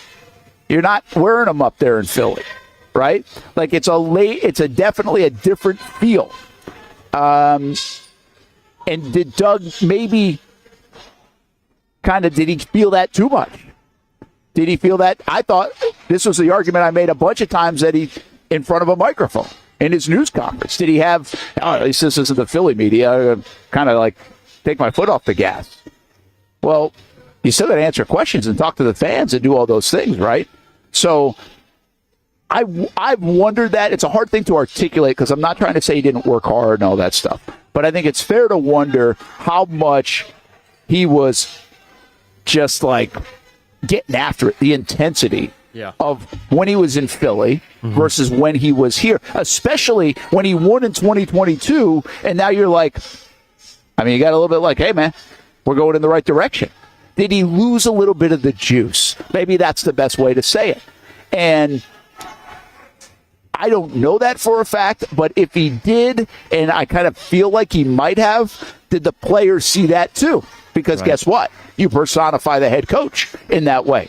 So my point here is, you go get these young dudes, these hungry guys that are trying to make it to the top, that are trying to get there. And all that adds is like this hunger, right? And maybe they do work a little bit longer. You hear this Udinski guy, man, he's just a grinder. And maybe you've got more grinders trying to make it. Hey, even if there's a little bit of selfish motivation trying to climb the ladder, that's okay. Trying to do my job the best I can do it, the most success I can get to the next thing. That's part of life. So I wonder if the Jags have created a little bit of that. And with that comes urgency. And maybe that's the word I've been missing in this little monologue here, is urgency. Did Doug Peterson lose his urgency? He'd already got a Super Bowl trophy. Legacy play. He had kind of turned the Jags around a little bit. It's great around here. It's a more laid back. I don't have people probably throwing stuff at my car like I did in Philly if I wasn't winning. And you just naturally take a little bit, you lose a little bit of that juice, a little bit of that urgency, subconsciously. And I feel like that did happen. These guys, maybe you get just the opposite, Hamby. Maybe you get that hungry guy. Maybe you get that guy trying to climb the ladder, trying to prove something. And maybe that's a part of this that shouldn't be overlooked. Yeah, I'm with you. I think there's no doubt that, these guys, these five guys, especially with how young they are, maybe I'll exclude Waldron from this specific point, they are on that climb. Cohen, Udinski, Whipple, and Van Dam, all on that climb, right? And Waldron's probably, because he just got demoted, Well, he's still on it on a different level. He's kind of going to try to get back, most likely to an offensive coordinator position. So I get that there is urgency there. They got places they want to get to, right? And they've never been to the mountain. They've never been to the top spot. My counter to what you're saying, though, at the same time, is that Press Taylor was billed as the same kind of guy that these guys are. The young, innovative, had not been there. This was his biggest job yet. And if we really take Doug at his word, which you have to be careful with, not just saying he's dishonest, but he wasn't always 100% upfront. But if you take him at his word, this was Press Taylor's offense. This was Press Taylor's offense. And I know that Doug held the keys, that Doug's the lead guy, and that takes precedence. But Press Taylor was billed as very similar. I mean, he got the job at what? 34 years old, 35 years old? Was that innovative guy, the grinder, the savant. That's what he was billed at. So I think there was some of that too, where I can't go totally with the fact that I'm not saying he did or did not get complacent. I'm just saying that he was, this is not a total flip from the old way of offense and mentality to now. Because if I had to guess, well, Liam Cohen and Press Taylor are pretty much now the same age, right? They've had similar experiences. Press Taylor a lot more in the NFL, but he was that young grinder kind of coach. Yeah, it's a fair point. I still think that comes from the top, though. Yeah. Right? That comes from the top guy, and like you might have an example here or there. I'm not telling you that everybody on the staff. Maybe there were people on the staff 18 hours, 20 hours. They were doing that. Like again, this is a really weird conversation because I'm not trying to come off like that staff didn't work hard or anything. I just think there's a subconscious to this where again, when you're trying to get somewhere, you're definitely putting a little bit more into it, and you're trying to build something, and it's just natural, folks. It's not a knock. I mean, we say this all the time. I just had this conversation with a buddy today about LeBron James and the Luka stuff and everything else. And I was like, what's amazing to me about these kind of athletes, the Bradys of the world, even the Mahomes and Reed, it's like it's so easy to get complacent. It's so easy. It's just natural to take a breath. And yet these guys don't. And their quest for greatness, like the money doesn't matter. It's all about legacy. It's all about competing. It's all about, keep building, keep going to get. And like, I think people think that's automatic. I don't think that's automatic. I don't even think it's close to automatic. I think these guys, you could hand them $5 million and they'll still go hit the weight room at 6 a.m, or they'll still go get after it. That's not how people operate. Honestly, I'm not sure I operate that way. Give me $5 million. Sure. Like, I'm probably not getting up and doing that, right? So, like, I think those are different cats. But I do think there's a chance, a subconscious of what happened here in Jacksonville from first year and a half plus, where they had won 15 out of 20 games under Doug. They had made the playoffs. They were playing for a top seed. And then somewhere in there, that urgency in December football to get it to the next level, especially once they got a little adversity, they didn't kind of hit the gas more. Yeah. They kind of just stayed, and you really got to go get it even more.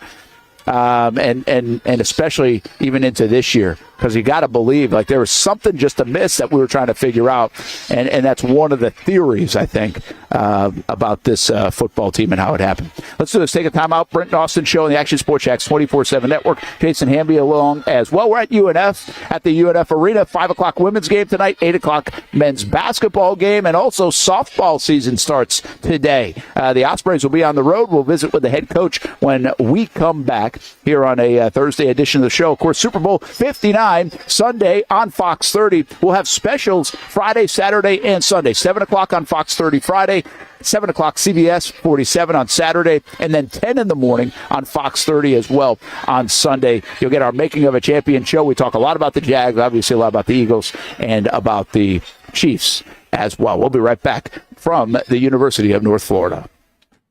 The Tom Bush family of dealerships, they've been serving customers in the Jacksonville area for 55 years. They've been your go-to spot to get and stay on the road since 1970, and that's still the case here in 2025 and beyond, even if the cars have changed just a little bit. Check out the sleek line of vehicles of the future. That's right, electric vehicles. Tom Busch offers a full lineup of reliable electric cars with state-of-the-art service facilities. Like the new VinFast, Tom Busch is among the first dealers in the entire country to offer the VinFast, and let me tell you, this thing is sweet. The good folks at Tom Busch have all the info on charging, service, tax credits, and everything you need to keep your EV running smoothly. BMW, Mazda, Volkswagen, Mini, and the newly offered VinFast. There's something for everyone at the Tom Busch family of dealerships. Ready to join the Tom Busch family? Stop by the showroom or check out the inventory online at tombusch.com. People helping people. It's at the core of what Alive Credit Union is all about, and it's been that way for over 70 years. From the start in 1954 to today, the mission remains to inspire financial wellness and give you a financially fit lifestyle. Alive Credit Union and its employees are committed to not only serving their valued members, but also our community here in Northeast Florida. I had a chance to see that commitment firsthand as Alive partnered with our Action Sports Jacks 24/7 team to bring you Armada men's and women's soccer broadcasts. Inside the 18, it is a shot, and it's a goal! Chloe Chivers! And that connection to the community continues with Alive Credit Union's support of the Police Athletic League of Jacksonville. Alive Credit Union's commitment to our community also involves serving the financial needs of all first responders through the recent merger partnership with City and Police Federal Credit Union. Join the community and become a member of Alive Credit Union today. Find out the many ways you can be inspired in financial wellness at alivecu.coop. Everyone loves a good game night. Here you don't have to be the host. You don't have to clean up. They bring the food and drinks to you, and you can watch whatever you want on the big screens. It's more than a card room. It's a night full of fun with friends. Best Bet Jacksonville, Orange Park, and now the newest location here in St. Augustine, right off 95 at exit 311. A brand new clean room, a full bar and menu, my favorite sushi in town. And I love the fries too. You don't have to just play poker at Best Bet. That's why I come over here to the table games and play one card poker. That's a pretty good card and a win. One card poker is like war as a kid, you against the dealer. And this isn't the only fun table game to play. A friendly staff, a lot of fun. It's a good night out at Best Bet Jacksonville, Orange Park, and the newest location in St. Augustine. You can be a serious player or a novice. It doesn't matter. If winning equals fun, you're a winner every time at Best Bet. I'll save you a seat, and I'll see you down here at Best Bet St. Augustine. A big week for the UNF men's basketball team, a sweep of Stetson and Jacksonville University. It was an overtime thriller over Stetson. That set the table for the River City Rumble, and Coach Matthew Driscoll joined the Brent Austen Show. But I think these two games are the creme de la creme. UNF couldn't miss in the first half. 11 three-pointers jumped the lead to 25 points, but the Ospreys would still have to hold off a late rally. UNF comes back home for the men's and women's hoop doubleheaders on Thursday and Saturday at the arena. Also say hello to softball season as the Ospreys visit #1 Florida on Thursday and then host the River City leadoff on the weekend. For more on the Ospreys, visit UNFospreys.com. That's your Swoop Minute. Just be yourself. Maybe we're talking about being a dad or a mom, a first responder or a teacher. Maybe it's a sports fan. We love those. We're talking about anyone in the Jacksonville community. At Community First Credit Union, just be yourself means being real. When you partner with Community First, it's straightforward. They're people connecting with you, so you can be yourself. I've been coming here to Community First for years. This is the Bartow branch, the one I usually come to, and they have mortgage loans, personal loans, and auto loans, and I'm almost done paying off that truck loan. Just a few more months. Good rates, easy online banking, and friendly customer service when I have a question. It's easy to be myself with Community First. They live up to the slogan in their name. Community First has partnerships in the Jacksonville community with the Iceman, the Florida Theater, the Jacksonville Zoo, and many more. Visit one of the Jacksonville branches or find out all you can do with Community First Credit Union at communityfirstfl.org so you can just be yourself. Welcome back to the Brent and Austen Show, streaming on the Action Sports Jacks 24/7 network. Super Bowl 59. Are you ready for it? We'll have some prop bets and the fun stuff coming up a little bit later on. Austen Lane will join us in just about 20 minutes or so, and then we will talk more about the game. And I have this thought either today or tomorrow. Who do the Jags want to be like the most? Do they want to be more like the Eagles, who are built like a dynamic roster? And I don't think people would be like, hey, their coach and quarterback are unbelievable. Or do you want to be more quarterback coach-centric like the Chiefs are? And by the way, their roster is good too. So where are you trying to get? Are Liam Cohen and Trevor Lawrence going to be that good? Or do you have to now say, all right, we need to be really good everywhere else around them because we're good, but not going to be top 3 or 4 in the league like Mahomes and Andy Reid are. So interesting conversation we'll have one of the next couple of days, maybe even later today. Brent Martineau along with Jeff Conrad as we're having a little UNF Osprey Day here on a Thursday as we've got baseball season starts next week. Softball starts today for these guys. More of that in just a moment. We've got basketball games here at the arena tonight as well. 5 o'clock women's game, 8 o'clock men's game. Looks like we've got, I don't know, is this a women's shoot-around? Yeah, I think it is. Maybe? Yeah. Oh, it's for actually the North Alabama. Yep. Hopefully they don't think we're poaching in on them. Right. I didn't even know what's going on in North Alabama, folks. Don't worry. But we got a doubleheader tonight and Saturday. And Jeff Conrad, the softball coach, joins us now. You guys hit the road on your way to Gainesville, probably leaving shortly, right? Yeah, right around 1 o'clock. We'll load up the bus, head down to Gainesville, and I think the kids are excited about the opportunity. Who made this schedule? Yeah. It was me. Right off the rip. Yeah. I mean, when you look at our first 3 weeks, Florida twice, home and away, obviously with them. Florida State comes here, UCF. So I mean, we're jumping right in, and we think we got a good team, and we want to test them early, give them an opportunity to grow from those experiences, and hopefully ultimately be peaking at the right time at the end of the year. I think it's interesting balance when you talk about it. Like I was just mentioning to you in the commercial break, it's a great recruiting tool, right? Kids, hey, come to UNF, you play. It's a great conference, hey, son. It's a great program you guys have built. Have a chance to win championships, go to the NCAA tournament. But you also, if you can't play at Florida or Florida State or those places, you can play against them, which is a great recruiting tool. Yeah. So you schedule these, obviously, maybe RPI-wise or strength of schedule.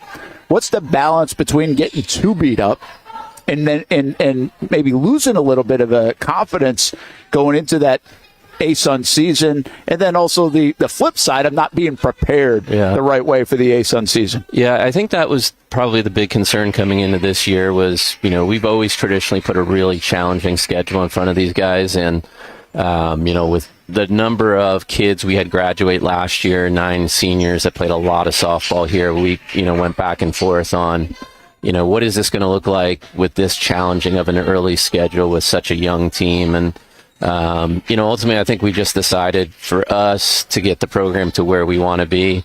This is who we said we are always going to be. So it doesn't matter if we lost a lot of seniors. We got a veteran team coming back. We're going to stay true to who we are and what we want to be. And, we're always going to challenge, these kids and hopefully bring in a lot of exciting teams like adding Arkansas late coming here, not only to, give the fans here in Jacksonville something exciting to come and see, but really just kind of continue to develop our program, because ultimately we want to be that program that when you look at softball in the ASUN, that North Florida is the first thing that comes to mind. Yeah, well, might be getting closer and closer to that. I know you're preseason picked by many, or at least I think one of the polls had you tied for preseason number 1. And that says a lot, by the way, for a team that did lose 9 seasons. Yeah. You do have the preseason player of the year, and Allison Benning, obviously one of the top players really in the country. That helps. Yeah. That says a lot about, you must be pretty proud of that people think that highly of the program when you lose 9 seniors. Yeah, I mean, absolutely. I mean, this was a year that we really kind of had circled, because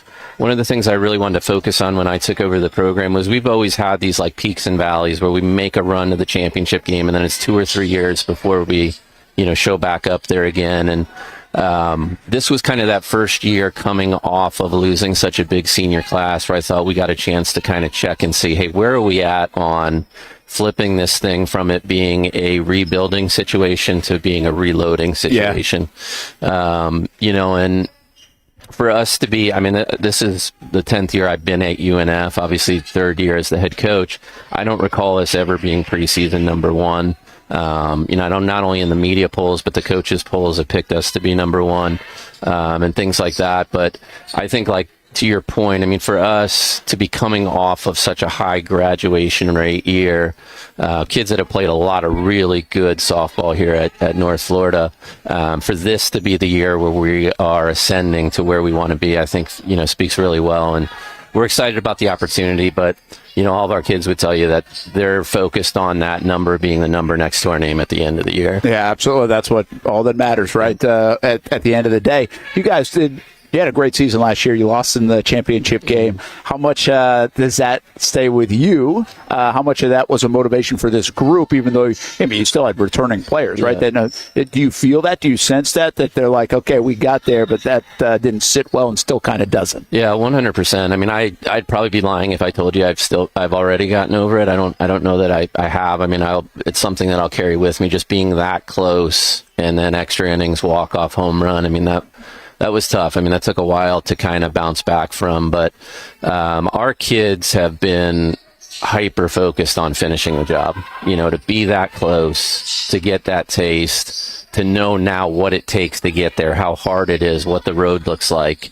But we've had kids like Hadley Reichert, who's been a great leader in this program, great softball player who has kept these kids throughout the summer and throughout the fall locked in on, we got a job to finish, and they want to finish it for themselves. They want to finish it for all the alums that have given us a great foundation to really build this thing on top of. But they've really just been locked in on that moment, that focus, and it's driven them. It's been a great group. I mean, they're a hardworking group. They just put their head down and go to work. So I think we're in a really good place, and we're excited to play. Today, obviously, we've been beating up on one another for the past couple of weeks, and they're looking forward to seeing someone else on the other side. But tall challenge, but we're excited for it. I don't see a whole lot of wide-eyed. I think I just see a bunch of kids that are locked in on the mission and just see this as another step to getting to where we want to ultimately be. Yeah, and by the way, just a quick note on Florida, number one in the country, right? I mean, they've got a really good squad. I mean, they haven't been where they've been at the last couple of years, like when they won the national championship. I think they haven't been that level good. They might be that level good again. Yeah. And, I mean, they're strong. So, I mean, it's Florida anyway. It's going to be good. But, I mean, this looks like a really good Florida team. It's a really, really good Florida team. I mean, this is probably, I know, when they were here in the fall, and Tim's very modest about things like this. And, and I told him, I said, I wouldn't be surprised if you guys aren't the preseason number one. And, he indicated he felt like maybe Texas's pitching is a little bit deeper, but he knows he's got a really good group. And I would not be the least bit surprised for them to be in the championship series and, potentially competing for a national championship. Well, back to you guys. You guys have a marquee player at Allison Benning. And listen, I know we're educating you a little bit on softball, but she's legit a top 100 player, top 70, I think she's been ranked, however the rankings work. But the bottom line is you get the point. That doesn't happen every day in the A-Sun. It doesn't happen every day at the University of North Florida. She actually was at Oregon, and now that might make a little more sense to you. That's what kind of talent that you brought over. Two-way player, pitcher, obviously hitter.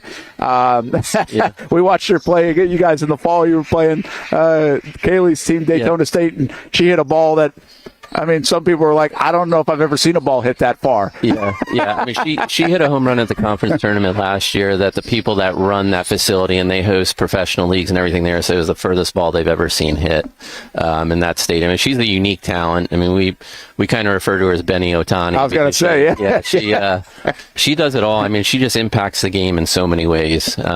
She's obviously a major threat at the plate. 16 home runs for us last year, won 19 games in the circle. She's just a very, very unique talent that, at the mid-major level, you don't often get to see players of this caliber playing at this, level. She was a top 10 recruit coming out of high school, went to Oregon, just wasn't getting a ton of innings in the circle. And, she really embraces that part of the game, wanted to do more of that. So went into the transfer portal. And, I always tell our staff, we go after, I don't care if they're transferring from Oregon, UCLA. We're gonna make them tell us no. You just never know when you draw that connection with a kid or something that they're looking for that you have. And for us, we were really fortunate. to win that battle. Obviously, get her here, have her have a great year, and then today's era of NIL, be able to keep her here. Yeah, amazing. At North Florida. So really unique talent. I hope, the people around Jacksonville have the opportunity to come out and really witness firsthand what a unique talent she is. I mean, I talking to the administrators and people around here, probably one of the, most highly ranked recruits ever to attend North Florida in any sport. So, just a tremendous talent and a great asset for us to have. Dig a little deeper on that story, though. How did you get her? Yeah, okay, you can go after. Yeah. You guys aren't throwing NIL money at people. And then you're right, I didn't even think about the keeping part. Yeah. Because she must have fielded a ton of phone calls, I would assume. So, that's a heck of a. Again, you said relationships obviously matter there. Yeah, and that's what it was. I mean, I think once she hit the portal, I was one of the first people to reach out to her. I'm a Midwestern kid. I grew up in Chicago. She's from Minnesota. Not exactly the softball hotbed, but I think having those Midwestern ties, the travel ball program that she played for was out of Kansas City. It was another Midwestern program, had a lot of connections there. But really, credit to them. I mean, they were very truthful and honest in those conversations about, we've been there and done that with the big name across the front of the jersey, and that's not going to be the deciding piece. It's going to be where she feels most comfortable, where she can be herself, where she can, feel like she's going to ultimately develop into the player who she is. And to their credit, those things never change, regardless. That's admirable. Regardless of how big the checks got, how many zeros got added to it, it was always about those things, and that never changed. I mean, obviously, you start hearing about the list of schools that are reaching out to her, and to your point, we can't write those checks, and you start wondering, okay, like at what point is that going to become the thing? And for them, the Bennings, it never deviated. It was all about the connections and the relationships, and fortunately we were able to come out on top. I love that, by the way. It's a great story, and I love the fact that people have that humility this day and age. It's a tough thing to ignore from a parental side of you or a kid's side of you. The only thing that I don't like now is if we had this in baseball, we'd be like, okay, where are they getting drafted? Right. Where are we going to see them? Yeah. We're seeing more professional softball pop up here or there. What is the opportunity for someone like her to go play and keep that career going? And are we going to see more of that down the road? Yeah, I think absolutely. I mean, I've actually already gotten a ton of calls from professional organizations reaching out about, hey, what's her interest in playing? Athletes Unlimited to the pro leagues have all inquired about, what's her goals moving forward and things like that. I mean, Benny's a pro. I mean, you guys will see her playing at the professional level. But she's hyper focused. I mean, this is one competitive kid. When she first got here, I think it took a little while for her teammates to get acclimated to just how competitive she was. Me as a coach and being such a competitive person myself, I was just smiling from ear to ear because I'm like, this kid is speaking my language. She'll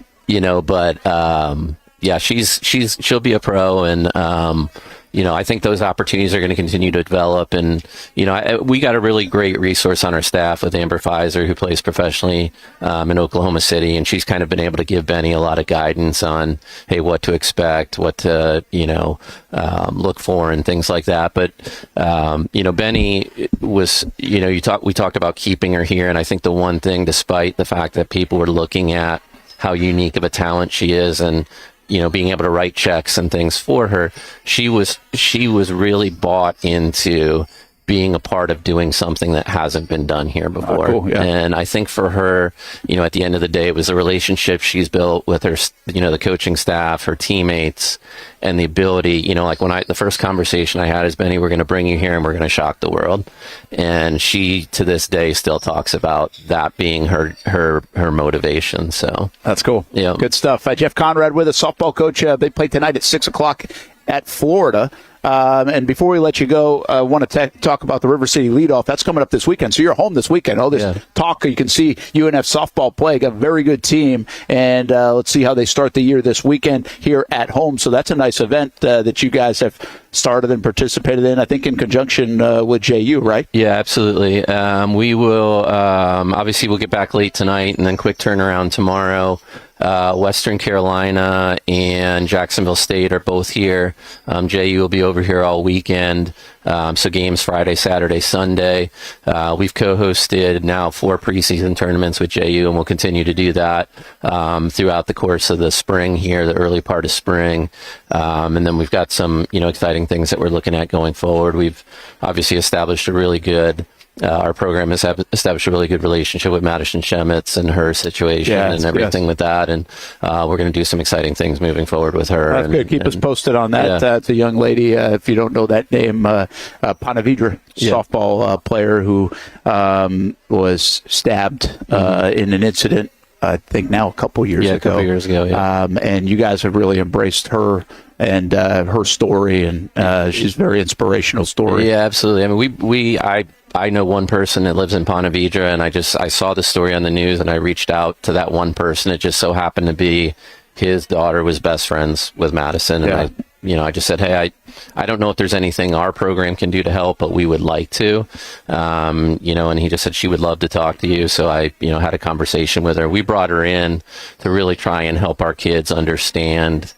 struggles and different things. And obviously the relationship abuse and things like that. And it's just been a relationship that's been, she would reach out to me every night and be, thank you for doing this. And it was like, I should be the one thanking you, what our kids are getting from this and everything. But it's been a great experience. We've continued to build on, that relationship. Well, we'll keep posted on that. And one last thing. You have 8 new folks, as you said, 9 seniors graduated. I know we talk about Allison Benning, but be remiss not to ask about the other part of the team. You have, I think, 5 freshmen coming in, 3 transfers, where you get a lot of production from that group. Yeah, absolutely. I mean, we could start as many as 4 freshmen. We've got a really talented freshman class.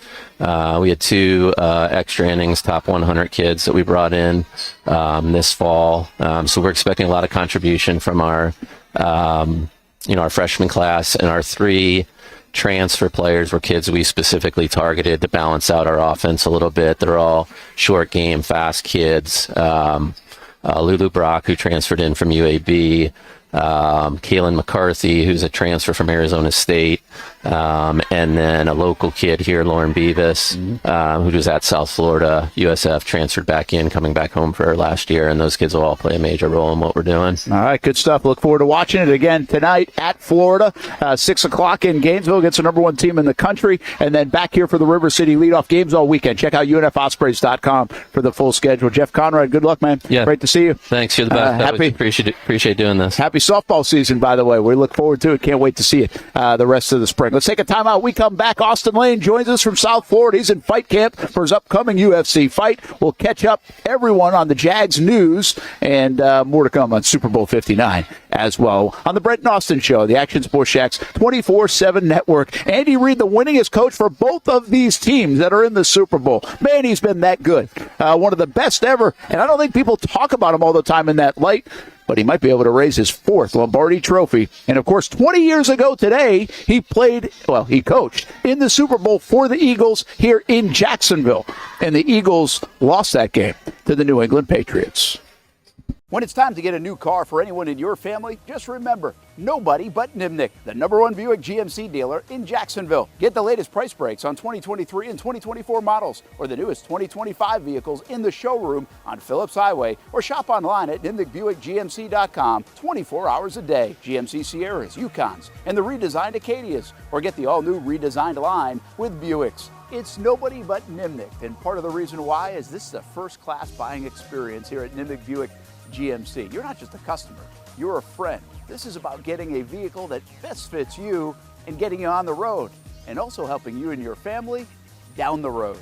Nimnick has a treating you right guarantee, courtesy, respect, fairness. The most Buicks, GMCs, and Jacksonville's only Car Bravo dealer, nobody but Nimnick. Who has put in the most years and stands behind a better experience? Nobody but Nimnick. GMC. We are professional grade.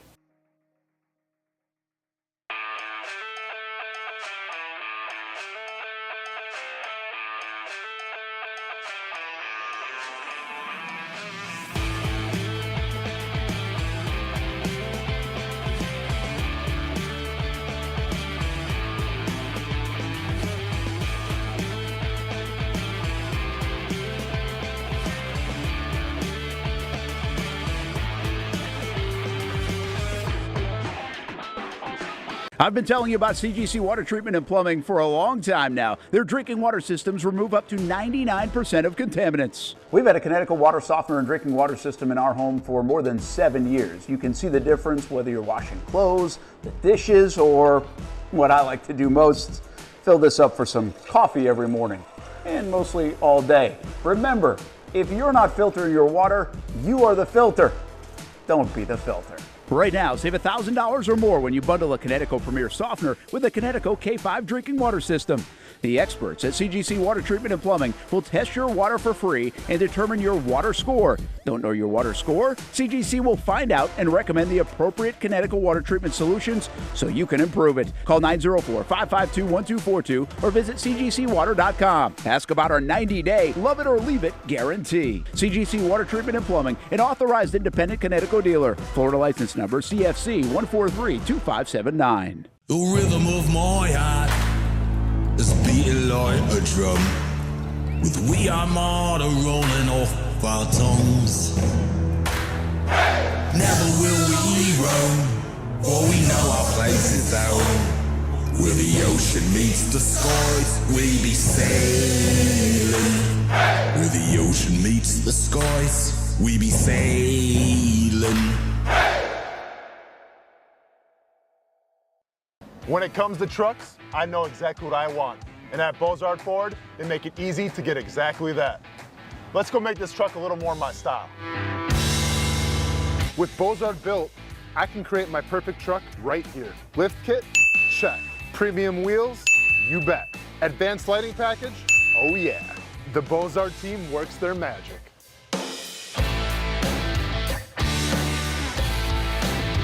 From bumper to tailgate, I'm making this truck mine. It's everything that I wanted and more. From the field to the gym to weekend adventures. This truck's built for my journey. Bozard Built. Customized for your lifestyle, built to exceed your expectations. Check out the inventory and available options at bozardbuilt.com. Unleash your dream ride. Customized, covered, and Bozard approved.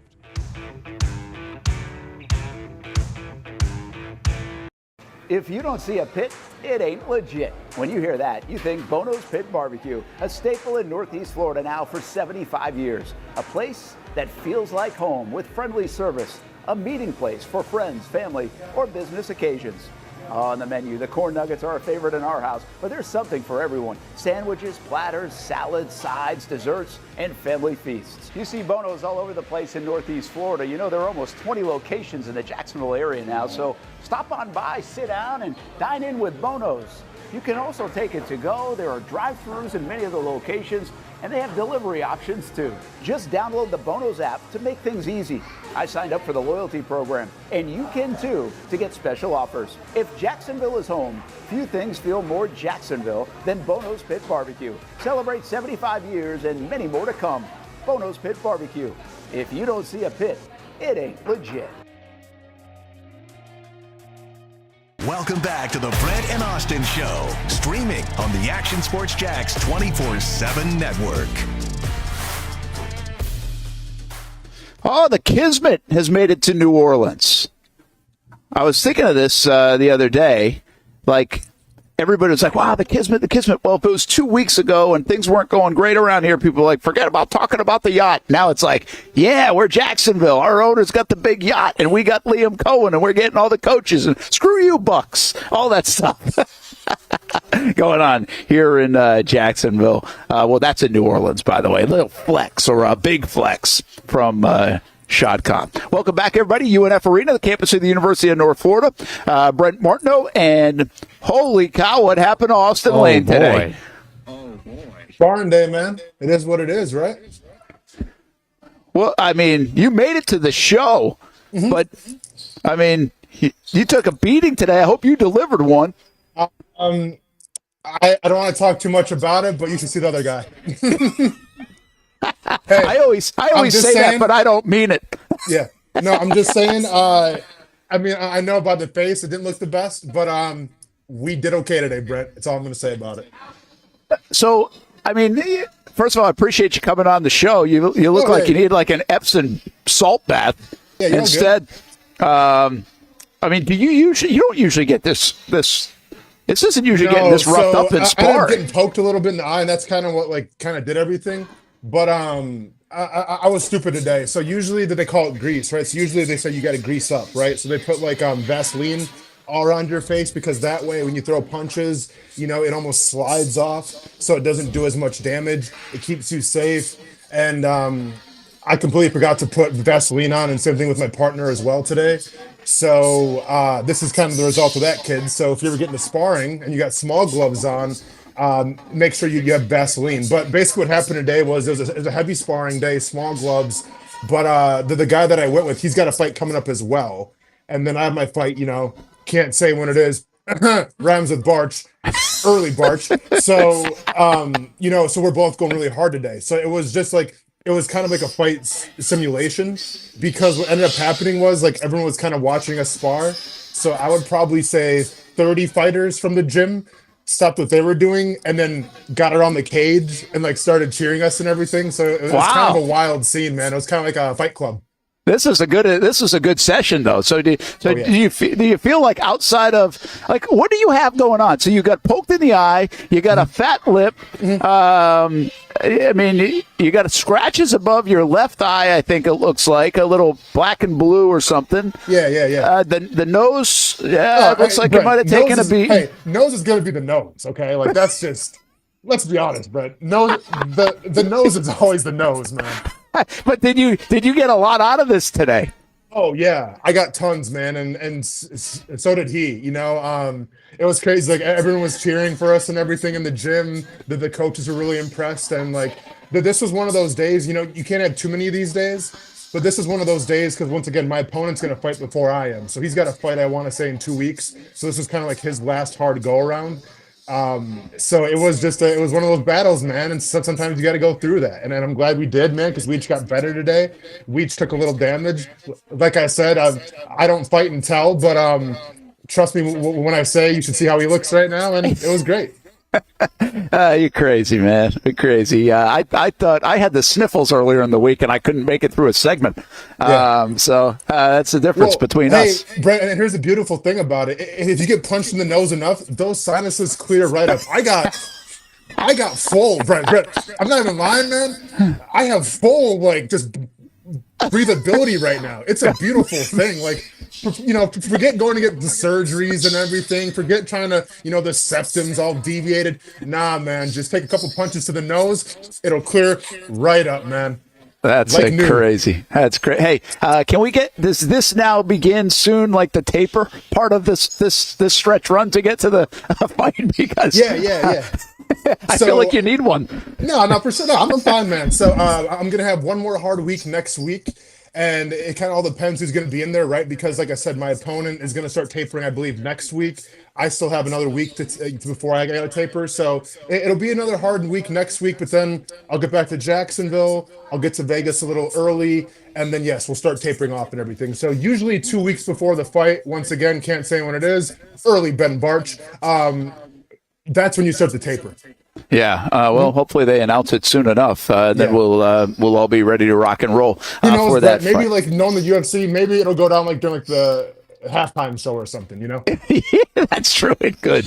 Maybe that is it. Maybe that's what they're waiting on. Hey, should I bring this up today? Yeah, what the heck? We'll bring it up today. I don't know if people know what I mean by this or not. It's sometimes hard to articulate, but I think when you see teams like this in the NFL, this Super Bowl, Chiefs and Eagles, it feels like the Jags are so far away from that, right? I think we say that. But I also think if you really know the NFL, the gap is not as wide as it appears. The games, it's a small gap between top and bottom. It just feels like it's bigger. But I think for the last few years around here, especially in 22 and 23, we're like, hey, they're trying to build the Chiefs. The Jags are. Look, we got Doug Peterson. You go quarterback centric. You can see some of the scheme and how they're trying to build it and design it.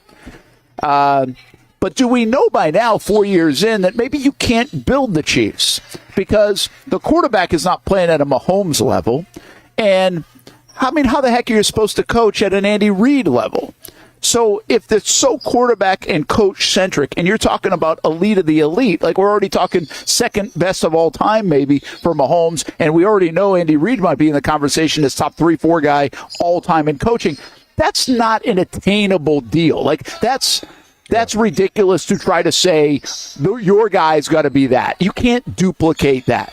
Correct. So my point is, should you then try to duplicate the Eagles and say, listen, we got a quarterback that has flirted with an MVP a couple years ago. He's not always the greatest in the league, but he has the potential to really deliver and be one of the best QBs in the league, and he's a tough guy to beat. And then you have a coach who, again, I think is whatever, but from the outside looking in, but is obviously pretty good. Well, guess what? We got a coach here in Jacksonville that probably a lot of people will be like, yeah, whatever, but might be pretty good. We'll find out. And so, therefore, you build the rest of the team around it. You build the trenches. You got Baselli in the front office. You make yourself very physical, tough to beat in that area. But then you also go accumulate as much good talent as you can, and there's been nobody better at doing that than the Philadelphia Eagles. All of a sudden, I feel like maybe the Jags, a few years into Trevor Lawrence's career, should maybe be a little bit more like the Eagles. Allow for some flexibility in the quarterback play to, hey, sometimes be awesome and, sometimes just be okay, but still be able to win. Yeah, it's not a bad call, Brent. And I agree with you because you can't duplicate Andy Reid. You can't duplicate Patrick Mahomes. It's just not feasible. And you look at the Eagles, and even though they have, I believe, the far more talented roster, so that's going to be hard to duplicate as well. That's almost saying we have to have 3 drafts in a row that are A+, A+, A+. And I'm not just saying first round picks. I'm saying first, second, third round picks got to be A+. So that's going to be hard to be feasible as well. But what I look at it, Brent, of what these two teams have in common and what you want to see the Jaguars do going forward, I think me and Hamby actually broke this down a few weeks ago, I think when you were out. And I talked about you have the older guard, the bridge guys, and then you have the new blood. And I think if you look at the Kansas City Chiefs, when I first got there back in 2013, Andy Reid's first year, you saw some of the old guard. You saw the Tamba Alis, the Justin Houstons, the Eric Berrys, the Derek Johnsons, the Dwayne Bowes, Jamal Charles. Yes, they didn't win a lot of games, but these were professionals that knew how to do things the right way. So by the time you brought in guys like Travis Kelce, who I didn't believe in at all because I thought he had the worst attitude ever, by the time you bring in guys like Patrick Mahomes, they're almost like ingrained. It's almost like, hey, guys, get on board because it's how we do things. And I think the same thing can be said for Philadelphia. Right? Yes, you got Sirianni, who kind of has a brand of football, hard-nosed, tough in the trenches, but you had guys like Fletcher Cox. You have guys like Brandon Graham, who are some of the old guard who know how to go about things the right way, and then they can teach the younger guys, whether it's Nakobe Dean, Jordan Travis, Jalen Carter, and it all fits together. And this has been the problem, and I get it, hindsight's 2020, but when you let a guy like Calais Campbell go, that's an example, right? The Eagles wouldn't have done that. The Kansas City Chiefs wouldn't have done that. So I think it's important going forward, Brent, yes, you got to hit in free agency. You got to hit in the draft. But you got to understand, you got to keep your bridge guys. Yes, we have Josh Hines Allen. You got Trevor. We got Tyson Campbell, who's got us to healthy. But guys like Trayvon Walker, you can't afford to lose him. Eventually, you got to re-sign him. I don't care how much it's going to cost. I don't care what it looks like having 2 bookends making the most money. It doesn't matter because how you build a winning team is having that old guard, having some of those seasoned veterans and mix them with the young up-and-coming talent. Yeah, it's a good explanation of it. So I guess just in a very simplistic way, I asked the question, can the Jaguars be the 2013 Chiefs? Forget about the last 5 or 6, 7 years Chiefs, but the 2013 Chiefs. And the reason I say that is, okay, Andy Reid wasn't Andy Reid when they brought him over to Kansas City. He was still a very good coach, and he had done a lot of good things. Yeah. So he's got the experience. Well, Liam Cohen isn't that. But we do wonder right now, and it's okay to wonder this, if maybe the Jags just landed on something with Liam Cohen. There was a reason Tampa wanted to keep him, so maybe they do have a very good coach, a very good offensive coach, an innovative coach on that side of the ball, a coach that, by the way, Doug Peterson has said to me many times, he's a genius on that side of the ball. I'm not going that far with Liam Cohen. My point is, did they hit it? If they got it right, then let's just take the next steps. Well, I'm not talking about Patrick Mahomes for Trevor Lawrence. I'm talking about Alex Smith for Trevor Lawrence. He could certainly be the quarterback Alex Smith is, perhaps. That's a possibility. And then I would say this. That Kansas City team at 2012 went 2-14 despite 6 Pro Bowlers. Well, guess what? The Jags actually do have a lot of Pro Bowlers on their team. Maybe not just this past year, but overall guys that have made the Pro Bowl. From Trevor to right now, I'll include Sheriff to Ingram. Brian Thomas Jr. now. You've got on the defensive side of the ball, Josh Hines-Allen. We think Trayvon should be or would be or could be that, but he hasn't yet. Foye Oluokun, Eric Armstead. I can go. We've got guys that, and then you talk about the punter and the long snapper, but you've got 8 or 9 guys that have actually made it 2 Pro Bowls on this roster. So the talent is somewhat there, much like it was in 2013 for the Kansas City Chiefs. And then you go obviously get Reed, Alex Smith. So maybe that's the comp. Maybe it's not this one, but maybe in 2025 we could have the 2013 edition of the Kansas City Chiefs, and then it starts to blossom a little bit, Austin. It starts to build. Yeah. It starts to sustain. Maybe that's where we should be going with this kind of comparison. Yeah, you're not wrong, Brent. And I'm not going to lie, man. Free agency last year, when you brought guys in like Ronald Darby, when you brought guys in like Gabe Davis, Mitch Morris and everything, like I thought they had the chance to turn things around like the 2013 Chiefs did. Because when I got there, it was apparent. Like this wasn't a 2-3 win team. Like I don't know like what the coaching staff was or anything, but like it wasn't that wasn't the case at all. And I'll say this much, and obviously I'm speaking more from the defensive side. Like, yeah, I saw the offense, what Andy Reid brought to the table, but I've said it how many times before on the show. Andy Reid wasn't a rah-rah guy. And on the defensive side of the ball, we had Bob Sutton, who came from the Jets, kind of a seasoned guy himself. But, like, you think a defensive coordinator is like a Ryan Nielsen, like a Joe Cullen, kind of yelling, intimidating. Bob Sutton wasn't that guy at all. Like, Bob Sutton was a guy that was, like, cut out straight from, like, a Lipitor commercial. Like, he was just, like, he was a friendly guy, kind of quiet, very, like, calculated. But, like, he wasn't going to motivate really anybody. Right? So, like, I was kind of surprised because I come from, Mel Tucker. I come from Joe Cullen, 2 guys that aren't afraid to tell you how they feel. And then we get in to the Chiefs meeting my first time. We got Bob Sutton rocking glasses and almost coming across like an offensive coordinator and gives us this giant, Harry Potter, King James edition Bible worth of playbooks I got to remember. And I'm just like, this is completely different. But the difference was, Brent, was we didn't have the external motivations of coaches. You had the players in that locker room. So I guess what it comes down to try to answer your question is, are you confident with Josh Hines-Allen? Are you confident with Tyson Campbell? Are you confident with Trayvon Walker? Do they have enough guys who knows what it means to be a Jaguar, who knows how to go to work, and who knows how to get the best out of everybody and hold people accountable? Or do you got to bring in more guys to try to, prove that point? Yeah, we talked about this a lot yesterday, by the way, on the show, and we said, what's the makeup of this team going to be? Like, who are you going to target? And I think that's what you're asking, Austin. Like, we knew Gene Smith was going after more leaders, maturity, it felt like. I know people label it choir boys and captains.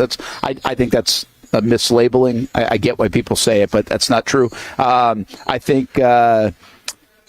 we had the quote we used yesterday of, you're not going to have 53 angelic players when it comes to Dave Caldwell. You got to take some risks on personalities for football players, and where does that balance? And I think we can argue by the end of it, maybe they took too much of that because it became very cliquey and in the locker room, and when things hit the fan, they didn't rebound very well. They just kind of got out of there. Then I feel like this edition with Trent Baalke was, we are getting guys that think the same way. They love the sport. They're good dudes. We're not going to have any problems, like all those things. And they identified that, they accomplished that, but maybe to a fault, maybe too much. So the blend becomes very important. What is the right blend? What is the right mix? What you just said, what is the right makeup? Like, what kind of player are they going after right here, and how many do they need? Because we already know it's a locker room full of what they just built over the last 3 years. Like, you've already got that side. You've got that mix of player. Now, how do you go, I guess, counter that, right? And what do you go after if you're this new GM, by the way, who's not even a GM yet in Jacksonville? Yeah. We don't even know who it is. And this is the biggest thing, too, Brent. We talked about it before. Like, yeah, we have some Pro Bowlers on this team, right? And yes, we have some pillars, we can call them, because, you know, they're making the high contracts now and everything, like a Tyson Campbell. But, you know, it's like with because I always go back to Derek Johnson and Eric Berry, you know, two greats in the Chiefs organization. Like, yes, they were Pro Bowlers, but like they backed it up on the field every single game. And that's the difference. Like, we can sit here and say, yeah, do we have some rah-rah guys? Do we have some guys who are going to lead in the locker room? Sure. But then do you see it on the field? And when I say do you see it on the field, I'm not saying, all right, you have one good game and then you vanish. I'm talking about consistency. I'm talking about game in and game out. You know, you can be dependable. And Eric Berry was that. Tamba Ali was that. Derek Johnson was that. Justin Houston was that. Mike DeVito, who sounds like he's a character from Backyard Baseball, was that, right? And this is like an like an underutilized guy. No one's probably heard of Mike DeVito before. But like, he was a leader in that locker room because he was a 3 technique and he did what he's supposed to do, right? Dontari Poe, another guy that was kind of, you know, went underneath the in terms of like popularity. No one really knows who Dontari Poe is, but he was a staple in that locker room because they always backed it up on the field, Brent. And that's the biggest thing, right? And that's where coaching comes into play, setting players up for success. But I think my biggest fear right now is, yes, you got some great guys in that locker room, but do you have the guys week in and week out that can produce on a consistent basis? I'm not talking about 2 or 3 guys. I'm talking about 6, 7, 8 guys. Yeah, I think that's a great point. I think that's by the way, that's in every facet. You want to know what you're going to get. I always say that to the kids. I'm like, hey, what is the coach going to get, right? What is the teacher going to get? What are this? Like, it's good when they know you're going to get. Kaylee, they're going to get you throwing. You don't walk a lot of people. They can rely on that. They know you're going to throw strikes, right? Maybe sometimes too many. Or tire, you got to. Those are. But I do think those things are important. And I think the Jags have been a little bit inconsistent with that. Now, approach and all those other things, maybe they see that. But from an on-the-field standpoint, all these guys that I mentioned, like 8 or 9 Pro Bowlers, we feel like there are even a couple others that are maybe possible Pro Bowlers. Well, their inconsistency has led to not enough good results and not enough Pro Bowls or accolades because they show signs of it, but not enough of it. Even Josh Hines-Allen, it's like, okay, are you going to be a dominant player week in, week out, or are you just going to show it sometimes, very good? Yeah. But are you very good, or are you going to be like elite? Where does that land you? I don't know where that comes from, Austin. I don't know if you just already know they don't have those guys, or does that get elevated from the coaching staff? Like, where does that come from? Like, is that up to the coaching staff to build that and make these guys consistently who they are? And then you know who they are. Like, because again, I think right now we have debates about this. I think they internally had debates about this, like where Trevor is. I've seen how good he can be. We've also seen not so good. Josh Hines-Allen, 17.5 sacks. Okay, couple of seasons with 8 sacks. Like, which one is it? I would say, actually, you could make the case that guys like Foye, he's very consistent. He's a tackling machine. Yes. Yeah. A guy like Trayvon is becoming very consistent. He is... Well, now that back-to-back years, a 10.5 sack guy or 10 or 11 sack guy. That's consistency, right? And you're still building through that consistency. ETN, I don't know. Like, you went from 1,600 to maybe get a 2,000-yard from scrimmage guy to I don't know what it is right now, and I thought that was more maybe on the coaches. So the point is, who are you and who's responsible for finding that out, Austin? I'm sure some of the player, but the coaches have to have a part in that too, right? Put these guys in the right spots. Yeah, I mean, it is all about development, right? And once again, it's all about scheme as well, because how many times have we seen, and listen, I'm sick and tired of trying to rag on the organization from mistakes made years ago, but you talk about guys like Dante Fowler, right? Maybe he played out of position a little bit. Taven Bryan, and maybe Taven Bryan was never going to work out to be an all-pro per se, but like, Dante Fowler's still doing his thing, and I get it. He got in some trouble here and everything like that, but it's not like you're not drafting the right guys, I feel like, Brent. It's more of the development. It's more of putting them in positions to succeed. And yeah, we've seen that with Josh Hines Allen now. He's had his big season, but even with him, his first year, it was good, but was he playing the position that he's supposed to be playing? So whatever the scheme is going to be this up-and-coming season, for the defense and the offense included here, I'm tired of talking about coaches saying, yeah, we got to set them up for success. That's saying one thing, and that's great. It sounds great on paper, but are you going to actually do it? Right? Like Ryan Nielsen said it. Yeah, I'm going to set these guys up for success. And then we got Eric Armstead playing defensive end for no reason. So it's one thing to say it. It's one thing to preach a philosophy, but it's another thing to actually back it up. And once again, regardless of what the scheme is going to be on offense and defense, I hope this year that both coordinators, or really Liam Cohen, the defensive coordinator, can back it up.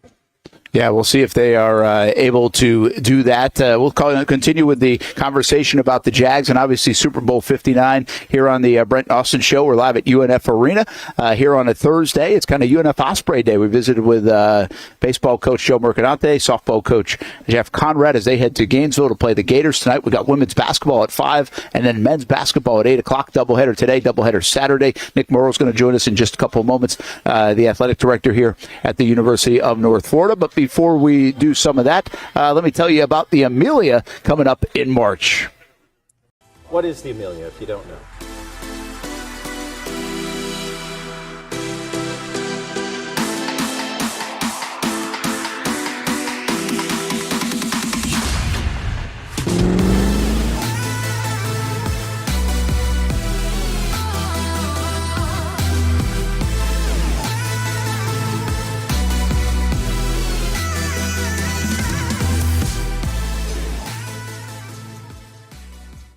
Well, we'll see you up in Amelia Island in March 6th to March 9th, by the way. And they'll have an all-new Thursday night opening celebration up there. Saturday Cars and Community, Legends of Speed dinner, Broad Arrow auction, Concord d'Elegance up in Amelia Island. And it's right at the Ritz-Carlton Golf Club of Amelia Island. You can get tickets at ameliaconcord.com. Elio Castroneves will be the special honoree for 2025, an annual event. You don't want to miss it. It's a big-time party, the 30th anniversary of the Amelia at Amelia Island, of course, ameliaconcord.com. Make sure you check that out this coming March. Hey, Brent, can we register our trucks to be in that, or is it more like a car kind of thing? You know what I'm saying? I think our for this event, you better have one fancy truck. I think this is more of a car deal. You've seen it; it's pretty fancy, Brent. I'm not gonna lie. It's pretty fancy. Yeah. We might want to head down to the truck pull instead if we're going to do that. We got to find our way out to, I don't know whether it's McClenny or Callahan or somewhere else, and we'll go to the truck pull version. Listen, man, these old cars look great and everything, but how many air-conditioned seats do these cars got? You know what I'm saying? Like, let's be honest, it's Florida, man. You got to come correct, Brent. You got to come correct. I haven't been to it before, and I keep telling people about the party now, and we're going to continue to tell you about how you get tickets. I think we got to go to this thing. This is like the party before even the Players' Championship is the following week, so this could be a lot of fun up Brent, in Amelia Island. You know, we always talk about going back to my hometown in Wisconsin for a visit sometime for the show. I mean, I've said this before, but the small town of Iola, Scandinavia, which is about a population of 1,300, we have a giant old car show every single year, and it's the largest car show in the Midwest. It's a car show, and it's a swap meet. For those of you that don't know what a swap meet is, basically it's like Facebook Marketplace in person with cars. So like everyone brings mufflers and stuff to sell or trade. But we get over 200,000 people in our town every single year. It runs Thursday, Friday, and Saturday. I think Sunday as well for half a day. But 200,000 people embark on a town of 1,300, and you better believe a town with no stoplights, traffic is absolutely insane. That is wild. That's a heck of an event. That's a lot of fun. That's good small town USA right there, up there in Wisconsin. Hey, if everybody's wondering, Austen Lane, I punched him a few times. That's why he looks like that. But we're okay now. Like he came on the show. He's all good. Yeah, I'm fine, man. If you're just jumping in. Looks like I got stung by like 25 bees, but no, we're all good, man. We're all good. We're all good. smiling and happy, and he says, you should see the other guy. Hey, more football talk on the other side. We got Nick Morrow coming up as well. Take a break. Brent and Austin show here in the noon hour on a Thursday on the Action Sports Jacks 24/7 network. Don't forget, you can find everything we do on the network simply by going to actionsportsjacks.com. We'll have Cup Date at 1 o'clock today, a week with us at 1:30. Fleet and Footy live at 2 o'clock talking soccer, and the Jacksonville Armada with Stuart Weber. So a lot of content there at actionsportsjacks.com. It's one of the hot spots in the area. Welcome you to String Sports Brewery out at the beach. Big crowd on hand tonight. The fans are here. And now the newest hot spot at the beach is open. String Sports Brewery in Jacks Beach has opened its doors with rave reviews. We're going to be fans forever. Cozy up to the bar. Grab a seat in the sports-themed restaurant, or grab a seat outside and feel that breeze coming off the beach as the weather warms. Just like the original location in Springfield, try the popular beer menu and come for lunch or dinner too, because the food is fantastic. He's got some exciting news heading into 2025 as well. Christian Kirk. It's where we hosted Jags Report Live in the football season, and the String Sports Brewery staff can't wait to host you. Hey, welcome back here to String Sports Brewery. And if you haven't checked out the new location in Jacks Beach, which many of you have, you got to do it. String Sports Brewery, now with 2 locations in Springfield and now open in Jacks Beach on Penman Road.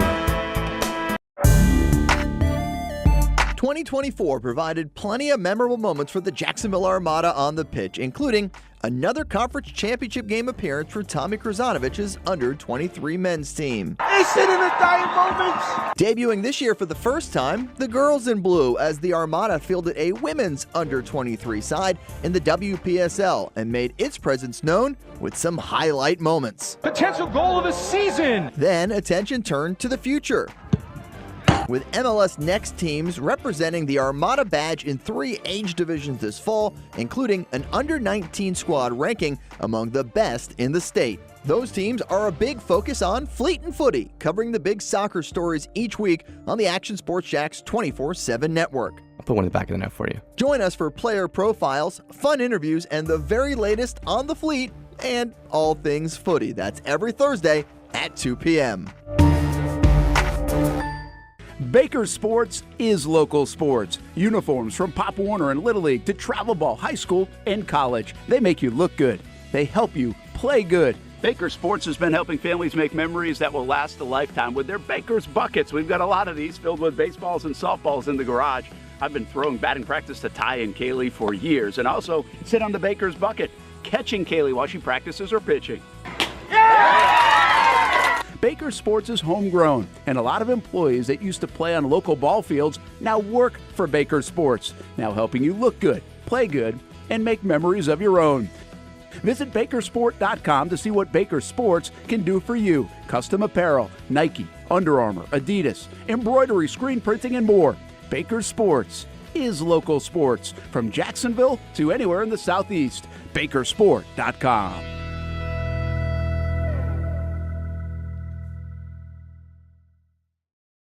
The Tom Bush family of dealerships, they've been serving customers in the Jacksonville area for 55 years. They've been your go-to spot to get and stay on the road since 1970, and that's still the case here in 2025 and beyond, even if the cars have changed just a little bit. Check out the sleek line of vehicles of the future. That's right, electric vehicles. Tom Bush offers a full lineup of reliable electric cars with state-of-the-art service facilities. Like the new VinFast, Tom Bush is among the first dealers in the entire country to offer the VinFast, and let me tell you, this thing is sweet. The good folks at Tom Bush have all the info on charging, service, tax credits, and everything you need to keep your EV running smoothly. BMW, Mazda, Volkswagen, Mini, and the newly offered VinFast. There's something for everyone at the Tom Bush family of dealerships. Ready to join the Tom Bush family? Stop by the showroom or check out the inventory online at tombush.com. Everyone loves a good game night. Here you don't have to be the host. You don't have to clean up. They bring the food and drinks to you, and you can watch whatever you want on the big screens. It's more than a card room. It's a night full of fun with friends. Best Bet Jacksonville, Orange Park, and now the newest location here in St. Augustine, right off 95 at exit 311. A brand new clean room, a full bar and menu, my favorite sushi in town. And I love the fries too. You don't have to just play poker at Best Bet. That's why I come over here to the table games and play one-card poker. That's a pretty good card and a win. One-card poker is like war as a kid, you against the dealer. And this isn't the only fun table game to play. A friendly staff, a lot of fun. It's a good night out at Best Bet Jacksonville, Orange Park, and the newest location in St. Augustine. You can be a serious player or a novice. It doesn't matter. If winning equals fun, you're a winner every time at Best Bet. I'll save you a seat, and I'll see you down here at Best Bet St. Augustine. Welcome back to the Brent and Austin Show, streaming on the Action Sports Jax 24/7 network. Grant Udinski, 29 years old, and he is the OC of the Jacksonville Jaguars, the offensive coordinator. It's a young group there for the Jaguars, and should caution young. Like, it depends what you think young is. I would say an experienced group in the position they are in. That's probably the better way to say it. I mean, you got guys that are in their late 30s and early 40s. I mean, they lived a lot of life as well. This dude now 29 years old. That's a little different story when you see him as an OC. We'll talk more Jags coming up in just a little bit. We'll talk more with Austen Lane in just a moment. Austin, I probably didn't tell you, but we got Nick Morrow coming in. And, I mean, you can be a part of the interview if you want, but you can also take a break and put some, like, ice on that face if you want to. Yeah, no, Nick, man, I appreciate you coming in. Looks like I had way too much Botox right now on my lips, man, so I'm going to put some ice in my face. Hopefully the swelling is going to go down, Brent, and then go ahead and bring me in, like, the, bottom of the 9th inning, and I'll come close the show for you. Yeah, so we will in a couple of minutes. Cool. He just got out of sparring. Yeah. We live different lives. Yeah. He needs some of my makeup. That's what he needs right now. Unbelievable. Yeah. I can't get over it. He joined us halfway through the show, and that's what he looks like. I'm like, what the heck happened? Did we miss the fight? Like, does it already today? Nick Morrow, the athletic director here at the University of North Florida. Hey, fun day hanging out here. You guys got a lot going on. Merck's excited about baseball season next week. Jeff Conrad, softball going down to Gainesville tonight. Exciting, but still going to play the number one team in the country. Shoot around for the women's basketball team, trying to get a W in the A-Sun. They play at 5, and then you got the double dip, a little later start tonight with basketball, 8 o'clock. And they had 2 huge wins last week to kind of get right back in the middle of this thing, so that's a big deal. Yeah, it's homecoming week here at UNF, so it's exciting. Yeah, it's started out with a big student concert in Lot 18, and we had an alumni recognition dinner last night. Yeah, doubleheader tonight, and it's an exciting time on campus. And it's stressful with crossover season here, but we got softball, like you said, starts today. Baseball's next week, beach volleyball's the following week, and literally every one of our teams is practicing and competing. Even our fall sports are in their full out of championship season training and competing too. And so it's a lot, but it's always exciting. And being in Florida, everyone comes south to play us, so we're hosting a lot. Yeah, like busy all the baseball and softball, they can't be playing up in the north and Midwest right now, so a lot of them come down. Same thing with tennis. And so in golf, it's right around the corner too, our home tournaments for both the men and women, the Haight. And so it's it's exciting time on campus for sure. You don't get to see so many, maybe as many soccer games right now for the kids. I start missing some more of the, my boys' games, and my daughter's in middle school tennis, and even she's got a match day at 4, and I can't make that one. But you know, it's unfortunately the life of an AD sometimes. Yeah, that is part of it. You got to balance that out on occasion, but there's a lot of fun stuff, and you're around sports, and this basketball season. I mean, you're right in the middle now. Perfect spot to be in the kind of rally a little bit for men's basketball. Another big one tonight to try to keep this streak going as you ramp up toward March. It seems like a lot on the line over the next couple of weeks. It is, and that's the exciting thing about mid-major basketball and ASUN conference basketball. It really comes down to those 3 days in March, and so how do we position ourselves to be at our best in those 3 days? So whether that's hosting at home because you're a higher seed, you've got momentum, win streak, things are clicking the right way, you're staying healthy, like all that stuff matters as you enter into this part of the season, and it'll make a big difference when they hit that 1 week of March, those 3 days of competition. That's how you get into the tournament. Why don't you do more doubleheaders, or why do you even do doubleheaders like this week? Is it just fall that way on the schedule, or how does that? Conference schedules, all that. So honestly, I don't love the weekday doubleheaders. It's tough because it's a 5 o'clock game for the women. so it's hard for people to get here for that. And then it's a really late night for everybody else as well, and 8 o'clock. So, but it's just the way it kind of works out. Time it's fine. We'll try and take advantage of the doubleheader and generate some more excitement to cross over some of our fans and stuff. And so we got a doubleheader Thursday and Saturdays is a doubleheader. 2 o'clock women, 5 o'clock men, and being homecoming week, we do a big party in the plaza in front of the arena. The whole campus comes out, the different colleges setting up booths, and I may or may not be in a dunk tank. Oh, really? Yeah, at 3 o'clock on Saturday. So any of the haters out there that want to see me go under, Have you done that before? I haven't. Oh, really? No, I'm not. How did you get picked for that? Did you lose something? Being a celebrity on campus, That's the way it goes. Yeah, no, the Alumni Association asked if I would do it, and I'm gonna be a team player. I'll get in there. Yeah. You mentioned you can kind of feel a buzz. I don't know if it's because of the change in seasons and all that going on, but I mean, we just talked to Jeff Conrad. There's a lot of excitement about softball, a lot of excitement, I think, about where Merck's going with the baseball program. We talked to Doug Wright on the broadcast the other night in beach volleyball and what they've been able to do and what they're coming off. We talk about the tennis programs and the golf programs a lot and what they've already done. And again, I mean, with basketball, obviously the premier program here on the campus of the University of North Florida, coming off these couple of wins, that does it. I mean, it could feel a little bit different if they weren't able to hang on or really come back. In those 2 games last week, a triple overtime win over Stetson, and then obviously a crosstown win. Tough place to play at Swisher Gymnasium, getting a W. Yeah, it's really tough, and being a rival game, like, you don't know how that's always going to play out, but that's a huge win for us. A lot of good momentum going into tonight. And then, Florida Gulf Coast is first place. Yeah. Play them on Saturday, so that's going to be a great game that, if you're a college basketball fan, you need to be here to watch that. Yeah. That's going to be a really good one. But, we're really excited how fall played out. Had a great fall. Now we're transitioning into spring, and like you said, softball is preseason number 1. Baseball just came out today. They're middle of the pack, which actually is showing respect to them because they didn't make the tournament last year, which means I think we finished 9th or 10th or something last year. And usually how those polls play out for preseason, it's almost like a repeat of how you finished last year. True. The fact they put us in the middle of the pack, I think there's some respect about what Merck's done and the guys that he brought in. And at the end of the day, preseason polls are fun. It don't matter till you get on the field, and just ask men's soccer. They're preseason last place. That's wild. They won. And went to the NCAA tournament, by the way. And tennis is both. Were picked second in their conference preseason, and golf will be good. They'll compete for a championship, and beach looking to repeat as well. There'll be 1 or 2 in the preseason poll. So we got.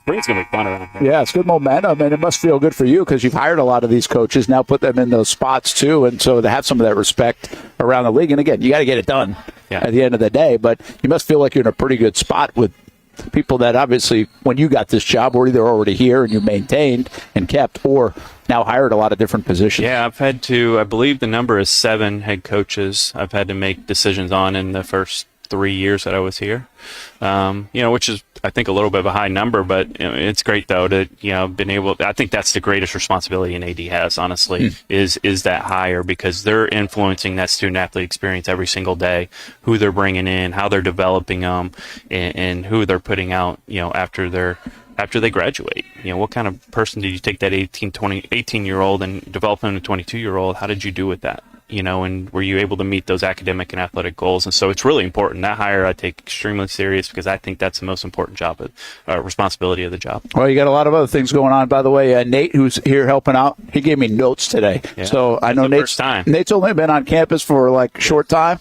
but I just want to give him a nod. Yeah. All right. He'll be embarrassed that I did it, but I got to tell him. I mean, I got notes today. Listen, I know the UNF Ospreys. I'm not sure I always need notes, but notes are never a bad thing. Yeah. I'm getting older, like those other guys in town.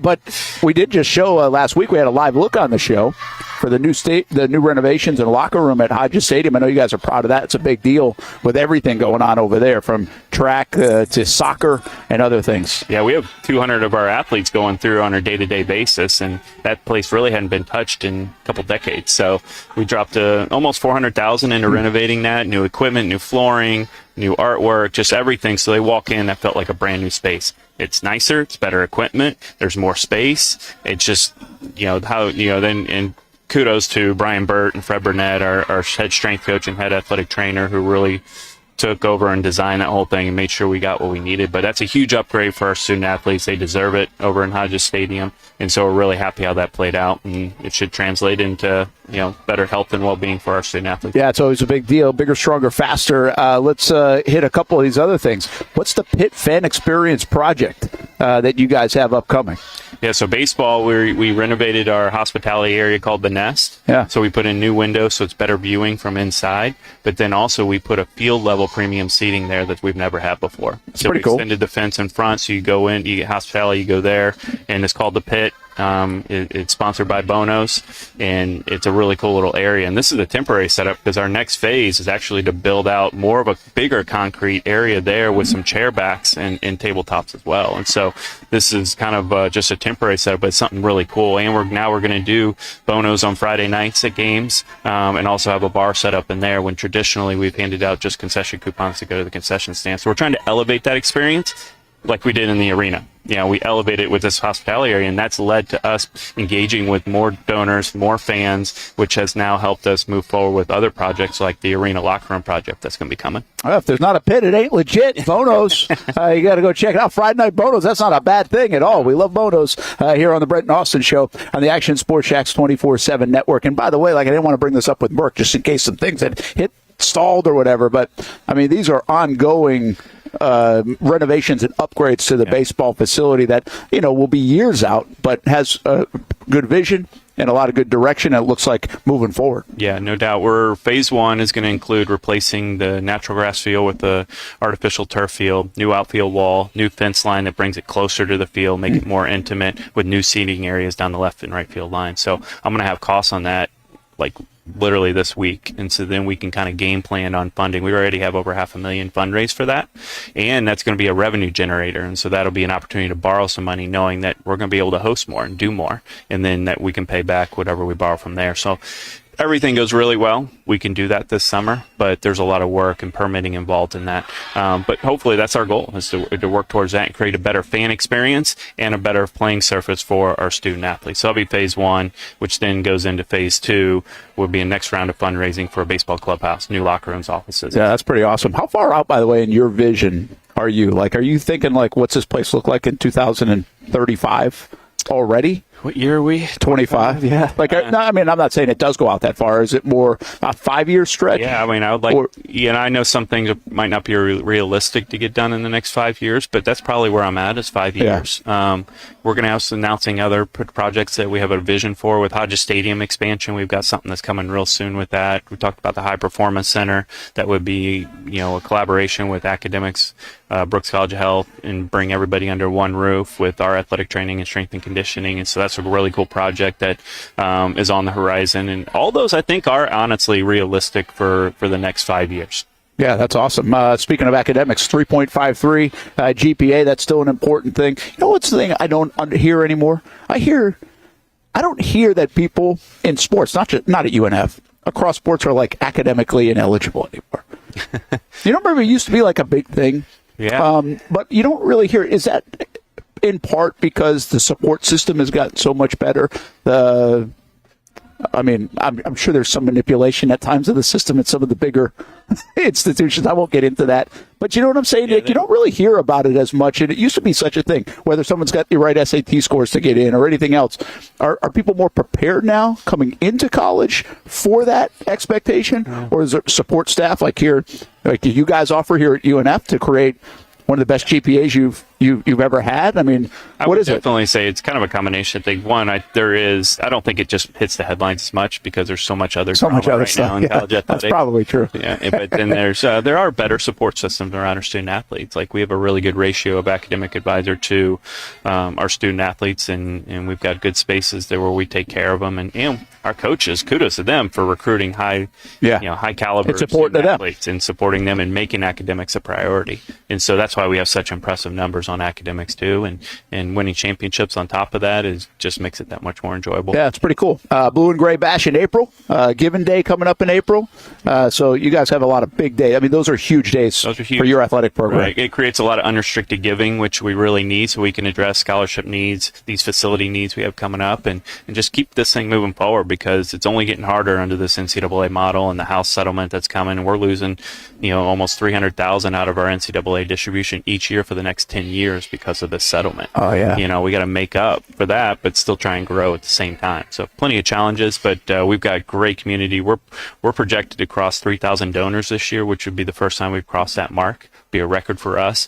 That would be 6 straight years we've had record donor count, and so that's just tremendous. The support we're getting from the community, and we're going to just keep painting our vision out there and keep getting people on board, and this thing can go to a whole nother level. Yeah, no doubt. We've always thought that, and you guys are doing a great job getting at that and put it in a position to get where it can go. It's already in a really good spot. Lastly, I'll finish with this. You're always very helpful on it. You just mentioned NCAA litigation. Forget about that. Well, I guess it always revolves around NCAA litigation. Like, where are we? There's this huge thing about from 34-man rosters to you name it, that's been out there. Are we getting close to a determination, a settlement? What's the feeling? Because I feel like it shifted. I feel like if I asked you this question 2 months ago, you're like, it's going to happen. Then I feel like if I asked you a couple of weeks ago or a month ago, it's like, well, maybe not. What's the latest? It's less certain now, for sure, because there was a critical date last Friday where any objections to the settlement had to be filed. And so there was over 35 objections that got put in, from the fact there is roster limits to Title IX issues to the fact you even have a cap. Is that an issue that you even put a cap on how much people can pass out and share and generate? And so now, less likely, it's not as certain, let me put it that way, that it'll get approved. And so the next date, so now the judge will take all this objection, all this information, and kind of sift through it and determine on April 7th, that's the deadline, whether she'll approve it or not. April 7th is also the men's basketball championship game. Oh, wow. And so there'll be a lot of fireworks around that if she says on that date yes or no. And so that's the next critical date, is April 7th, and whether this actually will happen or if she's going to kick it back to them to keep negotiating a new settlement based on things she didn't like. Yeah. Interesting thing too, this is, from what I understand, like her last case before she retired. Oh, wow. So how does that play one into it? Yeah, a legacy one for her. 100%. Yeah, I mean, this is industry-altering decision that she's about to make. I'm going to ask you one more, and I don't know if you know the answer to it, but I get this question a lot. That's a little bit selfish, too, since I got a kid in the junior college ranks. But the Vanderbilt quarterback, that junior college deal, then it came out like everyone was like, well, hey, you can play like junior college and still have 4 years of eligibility. Right. Like, that was kind of this assumption. But that's not a reality, right? I mean, is there thought on that, at least from what you're hearing? So anybody who exhausts their eligibility this year and played any time in junior college will get one more year next year. And so that was a blanket waiver by the NCAA. And so we've got a couple guys on our basketball roster, baseball, soccer is going to benefit. So we've got a handful of student athletes who are going to benefit. And say that one again? So if you are exhausting your eligibility with NCAA this year, but you played in junior college prior to coming to your four-year institution, you get one more year. Wow. Automatic. Blanket waiver now. Now, what's likely to happen for eligibility purposes is that what they're calling 5 for 5. So basically, you graduate high school, you get 5 years to play college sports. Whether you're healthy and play all 5 years, or you're hurt and can only play 3 of the 5 years, or if you move around and some reason you're not eligible that year, you got 5 years. No more red shirts, no more waivers, because they're trying to remove all that subjectivity out of it. It's caused a lot of these lawsuits.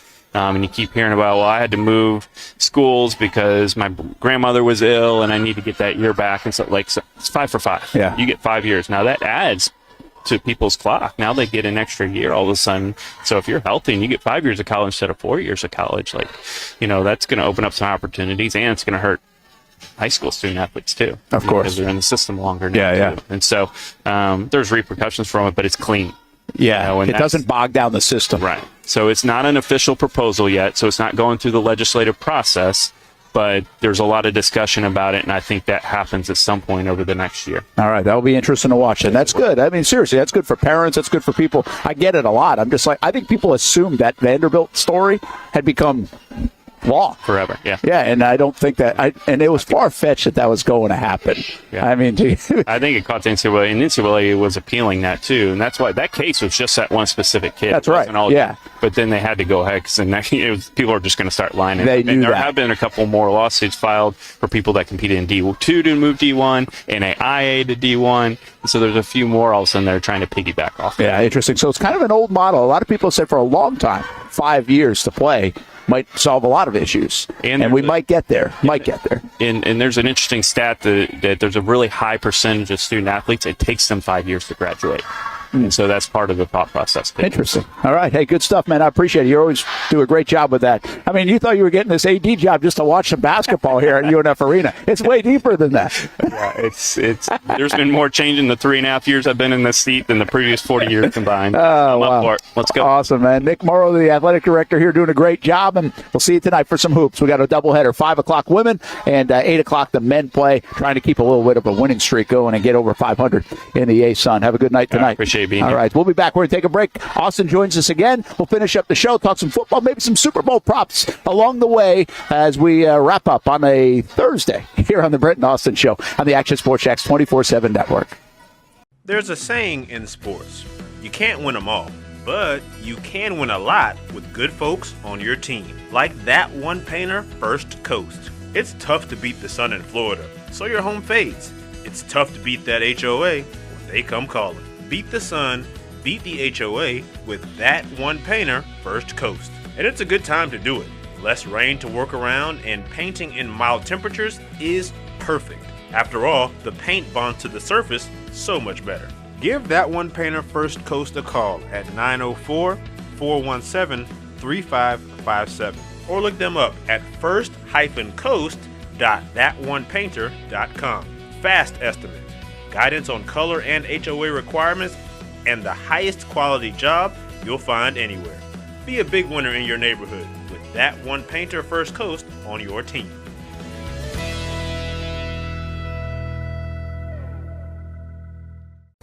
Just be yourself.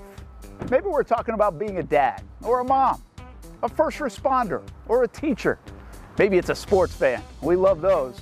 We're talking about anyone in the Jacksonville community. At Community First Credit Union, just be yourself means being real. When you partner with Community First, it's straightforward. They're people connecting with you, so you can be yourself. I've been coming here to Community First for years. This is the Bartram branch, the one I usually come to, and they have mortgage loans, personal loans, and auto loans, and I'm almost done paying off that truck loan. Just a few more months. Good rates, easy online banking, and friendly customer service when I have a question. It's easy to be myself with Community First. They live up to the slogan in their name. Community First has partnerships in the Jacksonville community with the Iceman, the Florida Theater, the Jacksonville Zoo, and many more. Visit one of the Jacksonville branches or find out all you can do with Community First Credit Union at communityfirstfl.org so you can just be yourself. For the game day hustle and every day in between, juggling my show Jag Social to going under the Friday night lights and a social life, it's a daily tournament. But this ride, MVP status. The all-new 2024 Lincoln Nautilus isn't just my car, it's my personal locker room, office on the go, and VIP lounge on wheels. Let's talk tech. My profile remembers everything from customizing my dash display to setting the ambient lighting and my signature scent. And wireless charging, essential for live tweeting scores. Whether I'm packing for a beach day with friends or heading to the gym, there's space for every passion. After dominating all day, this becomes my recovery zone. The massage feature is like having a personal PT on call. Life's a non-stop game, but with this ride, I'm always on my A game. The 2024 Lincoln Nautilus. Drive your passion. People helping people. It's at the core of what Alive Credit Union is all about, and it's been that way for over 70 years. From the start in 1954 to today, the mission remains to inspire financial wellness and give you a financially fit lifestyle. Alive Credit Union and its employees are committed to not only serving their valued members, but also our community here in Northeast Florida. I had a chance to see that commitment firsthand as Alive partnered with our Action Sports Jacks 24/7 team to bring you Armada men's and women's soccer broadcasts. Inside the 18, it is a shot, and it's a goal! Chloe Chivers! And that connection to the community continues with Alive Credit Union's support of the Police Athletic League of Jacksonville. Alive Credit Union's commitment to our community also involves serving the financial needs of all first responders through the recent merger partnership with City and Police Federal Credit Union. Join the community and become a member of Alive Credit Union today. Find out the many ways you can be inspired in financial wellness at alivecu.coop. You trust CGC to make your water great, and now you can trust CGC with your plumbing needs as well. Fast, convenient scheduling, licensed and insured. A quick call away at 904-552-1242. You never know when you're going to have an issue with a shower, toilet, or maybe it's a sink that sometimes is easy to fix. All right, let's be honest. I'm not fixing anything. I'm totally staging this because when I have a plumbing problem, I call CGC Water Treatment and Plumbing. Trained professionals, transparent pricing, customer satisfaction. Small problem or even a bigger issue. Right now, save 10% off a new Rinnai tankless water heater. The experts with 25 years of experience at CGC Water Treatment and Plumbing can do it all. Call 904-552-1242 or visit cgcwater.com. For a limited time, CGC is waiving the trip charge on all related plumbing calls. CGC Water Treatment and Plumbing, an authorized independent Connecticut dealer. Florida license number CFC 1432579. Welcome back to the Brent and Austin Show, streaming on the Action Sports Jacks 24/7 network.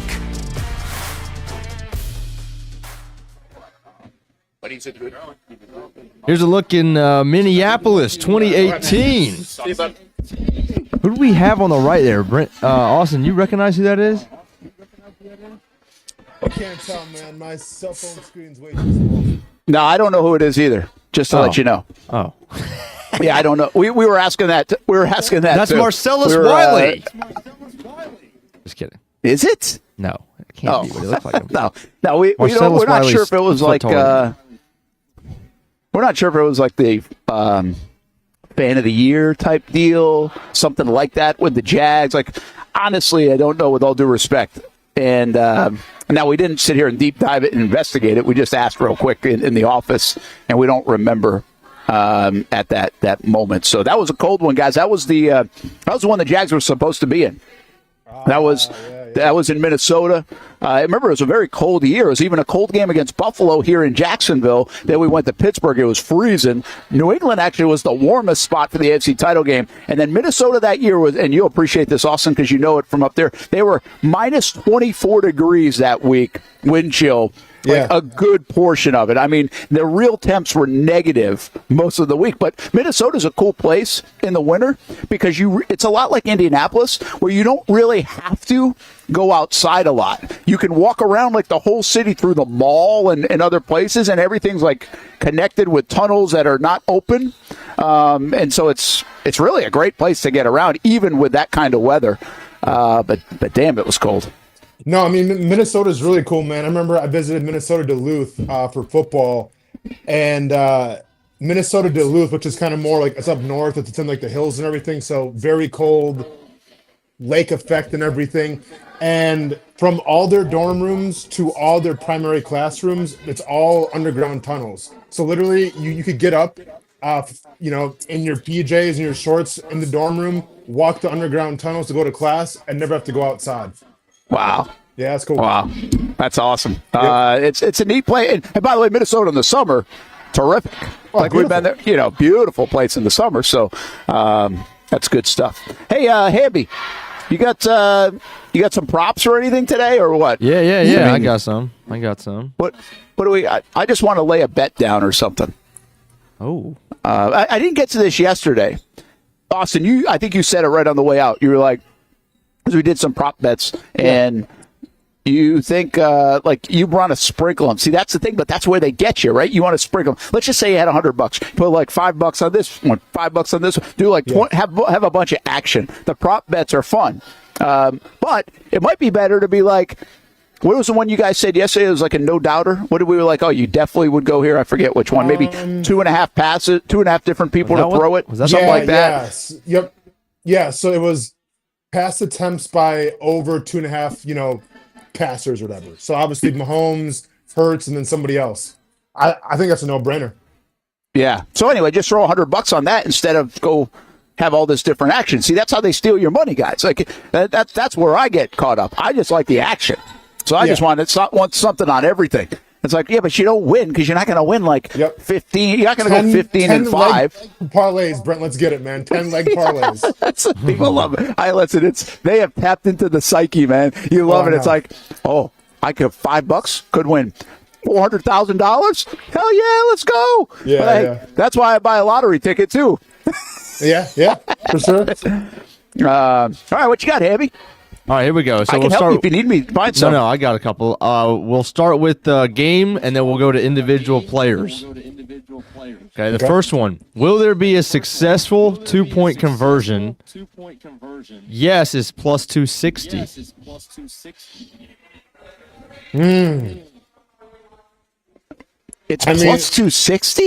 with the Eagles? No is minus 350. Really? Oh, I like that plus. I feel like there's some pretty good value there, Brent, for the plus. That's a good value. I like it. I like it. Yeah. I'm going to do some show ones, guys. Like I'm just going to do it on part of the show, and maybe if we win, we can put it to charity or something. Or maybe we'll just go have a pizza. I don't know. We don't have to be nice and give it to charity, I guess. Okay. But we'll come up with 5 of these things for the show, and we'll see how we do. I'll make a list by tomorrow. All right. Will the game go to overtime? No is a healthy minus 1,800. Yes is plus 900. Yeah, that's... Yeah. It had never happened until a few years ago, so it's very unlikely it goes to overtime. Correct, yeah. All right. Saquon Barkley's longest rush. It's even odds with the line at 25.5 yards. Ooh, that's a lot. It's a lot. Oh, my gosh. I feel like he's broken off a 50, 60, 70-yarder in every game I've watched. You know what? Oh. Yeah, I have to ride the hot hand here. I get the Chiefs' defense presents a lot of problems. They're well coached. They're disciplined. But it's Saquon Barkley, man. And I feel like if you've taken the over in his rushing prop, for, the longest rush or whatever, he hasn't let you down yet the past, 4 or 5 games. So I'm taking the over.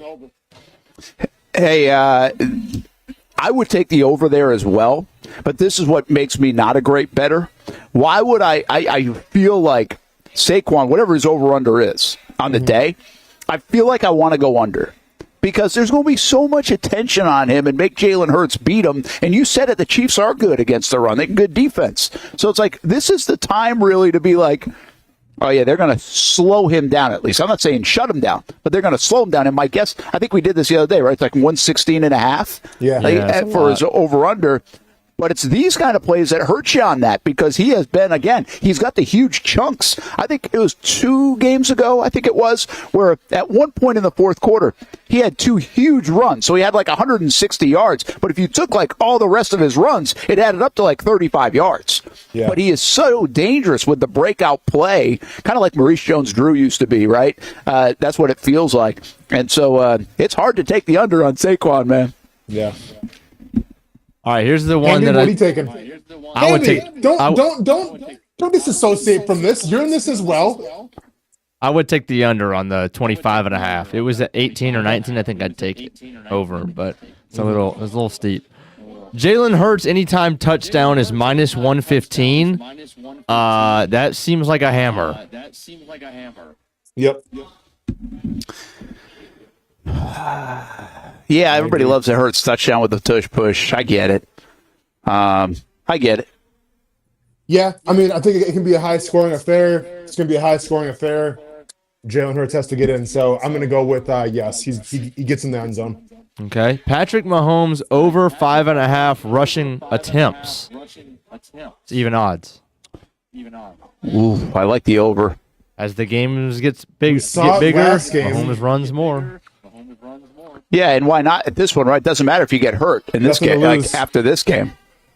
Yeah. Yep, I lean towards the over as well. Okay. Here's the one where... Hey, by the way, does it count if you take a knee, it counts as a rush, right? Yeah. Yep. Does it really? Yep. I guess it does because you lose a yard. Because you can lose a yard, so it must count as a rush. Yeah, okay, interesting. It's a good little tidbit. Jalen Hurts under or over 211 passing yards. Even odds.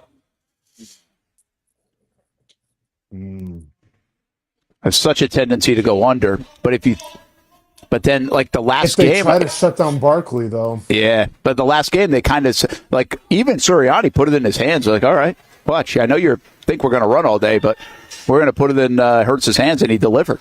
Yeah. And he's got. The same type of deal, right? First of all, you can dump off the Barkley, and then if you hit Brown or Devontae Smith, those guys are good for a big play here or there. I would lean toward the over. That's just 211 yards passing is not a lot. Yeah, I'm taking the over here as well. Yeah, I mean, it seems like Super Bowls. And I always go back to the Rams and Patriots game, which was a stinker. But like usually, offenses are getting showcased, star players making plays. You got AJ Brown, you got Devontae Smith, you got Dallas Goedert. Like, yeah, I think AJ Brown can definitely eclipse that. So I'm sorry, I think Jalen Hurts can definitely eclipse that. So I'm definitely going over here with the passing. All right, I would ride that with y'all. Hamby's Burner it just put in the chat. Xavier Worthy over 5.5 rushing yards is a lock, and that was actually the next one on my list. Yeah, 5.5 rushing yards is minus 120. Wow. Yep, I'm taking that all day. Yeah, gosh, we're gonna get rich. I know you would think, right? Yeah, I mean they love using the jet sweep with them. I kind of talked about it yesterday a little bit. I wonder now if they kind of include him with like a trick pass or something because they've shown that jet sweep so much. So now do you open it up? Jet sweep to a pass to somebody is a possibility. But yeah, I love Worthy here with the over. Brent, you in with that one? Oh yeah, I got you. I'm good. All right. I think this one might be one of my favorites. Both teams to convert a fourth down minus 125. It's almost a lock with the tush push. Right? And then the Chiefs just got to convert one. They're not exactly conservative either. They don't go for it as much. But well, here's one more part of this, too, is that they don't love their kickers, either team. Right. You know what I mean? Like, their kickers have not been great, which is a little surprising, right? If you look at the playoffs, the kickers have been, I'm not telling you the kickers have performed bad, but I don't think there's like 100% confidence in all these kickers because they've struggled at times this year. Yeah. And so that would lend, if it's like the ball on the 37-yard line for the Chiefs or 40, you're not going to go for that long field goal, give up field position. You might just go for it. Yeah, you're not wrong, Brent. I would probably take both teams to convert a fourth down. I think so, too. And then here's my last one. Both teams to make a 33-plus yard field goal is even odds. 33, not a lot. I could definitely see that. Stall out in the red zone on the 20. That's a 37-yarder. I would say, why not? See, I just think Sirianni's going to try to go for it every single time if they're like around that area. I mean, pending it's like, fourth and short. But. They both just got to make a field goal over 33 yards. We're even having a good lunch on Monday, or I might need a loan. Oh, no. I like too many of these. I know, same. I like way too many of these. They can't be that easy. Yeah. And it's never easy. It's never easy, especially when I do it. All right, that's a good deal. Hey, Austin, we didn't ask you this. Top of the show, obviously, we're talking a lot about the new OC, the Jags, 29-year-old Grant Udinski. Then they add Shane Waldron as a passing game coordinator. Then they add John Van Dam. John Van Dam as the pass game specialist. I like it. So the overall thought here before we head out on a Thursday, can you have too many cooks in the kitchen? Like, you've played, you've had you've had voices in your ears. They don't seem to load up the defensive side with this many, but even since you've played, it feels like there are more coaches on the coaching staff than there were, say, in 2011, 12, 13. I mean, think about it. Liam Cohen's going to be in the ear of Trevor Lawrence. So is the new OC in Udinski. So is the passing game coordinator in Waldron. So is Van Dam, the passing game specialist, I guess. And so is the QB coach and Spencer Whipple. Is that necessary? Yeah, I'm going to be honest, man. I'm a little hesitant about it, even though, the Van Dam's a pretty cool name and everything. But I'm a little hesitant about it just because this is your first time being a head coach, right? So, you've been with a lot of systems and everything, but I feel like if you have too many cooks in the kitchen, that's not going to help out your quarterback. That's not going to help out your team, because now we talk about chain of command, we talk about communication, which is big to Liam Cohen kind of based his whole press conference off of. Well, man, if we got to bounce it off of 6-7 guys, what kind of communication are we talking about? So I would have liked to see maybe a smaller set of coaches, and then, hey, if we need a guy here or there, sprinkle it on because, you're in the season now, you get it. But I don't like coming out the gates with so many coaches, so many cooks in the kitchen, if you're not experienced as a head coach, Brent. Yeah, and again, I'm not killing it. Sure. I just would ask, is it necessary? And like you said, that's a lot of people to get on the same page. And here's the other thing, man. Trevor's not a rookie. Trevor's 25 years old and been in this league for 5 years and played 50-plus games. So, does he need it is the thing. But, hey, if they've got a good plan, if they're all on the same page, that alignment stuff that we always say, I'm not hating on it. I just think it's a curiosity. No, for sure, without a doubt. Yeah. All right. Hey, man, go get some Vaseline on the face or something. Take a bubble bath. I don't know how Dolly Parton does this with the whole lips thing, because this is annoying, sipping water and everything. Golly, you have my respect for sure. Hopefully you have a lighter day tomorrow, man. Thanks for hanging out with us. Yeah, and we'll see you tomorrow, 10 a.m. until 1 p.m. There's the new OC of the Jags. 1 o'clock cup date coming up, 1:30 a week with us, and at 2 o'clock.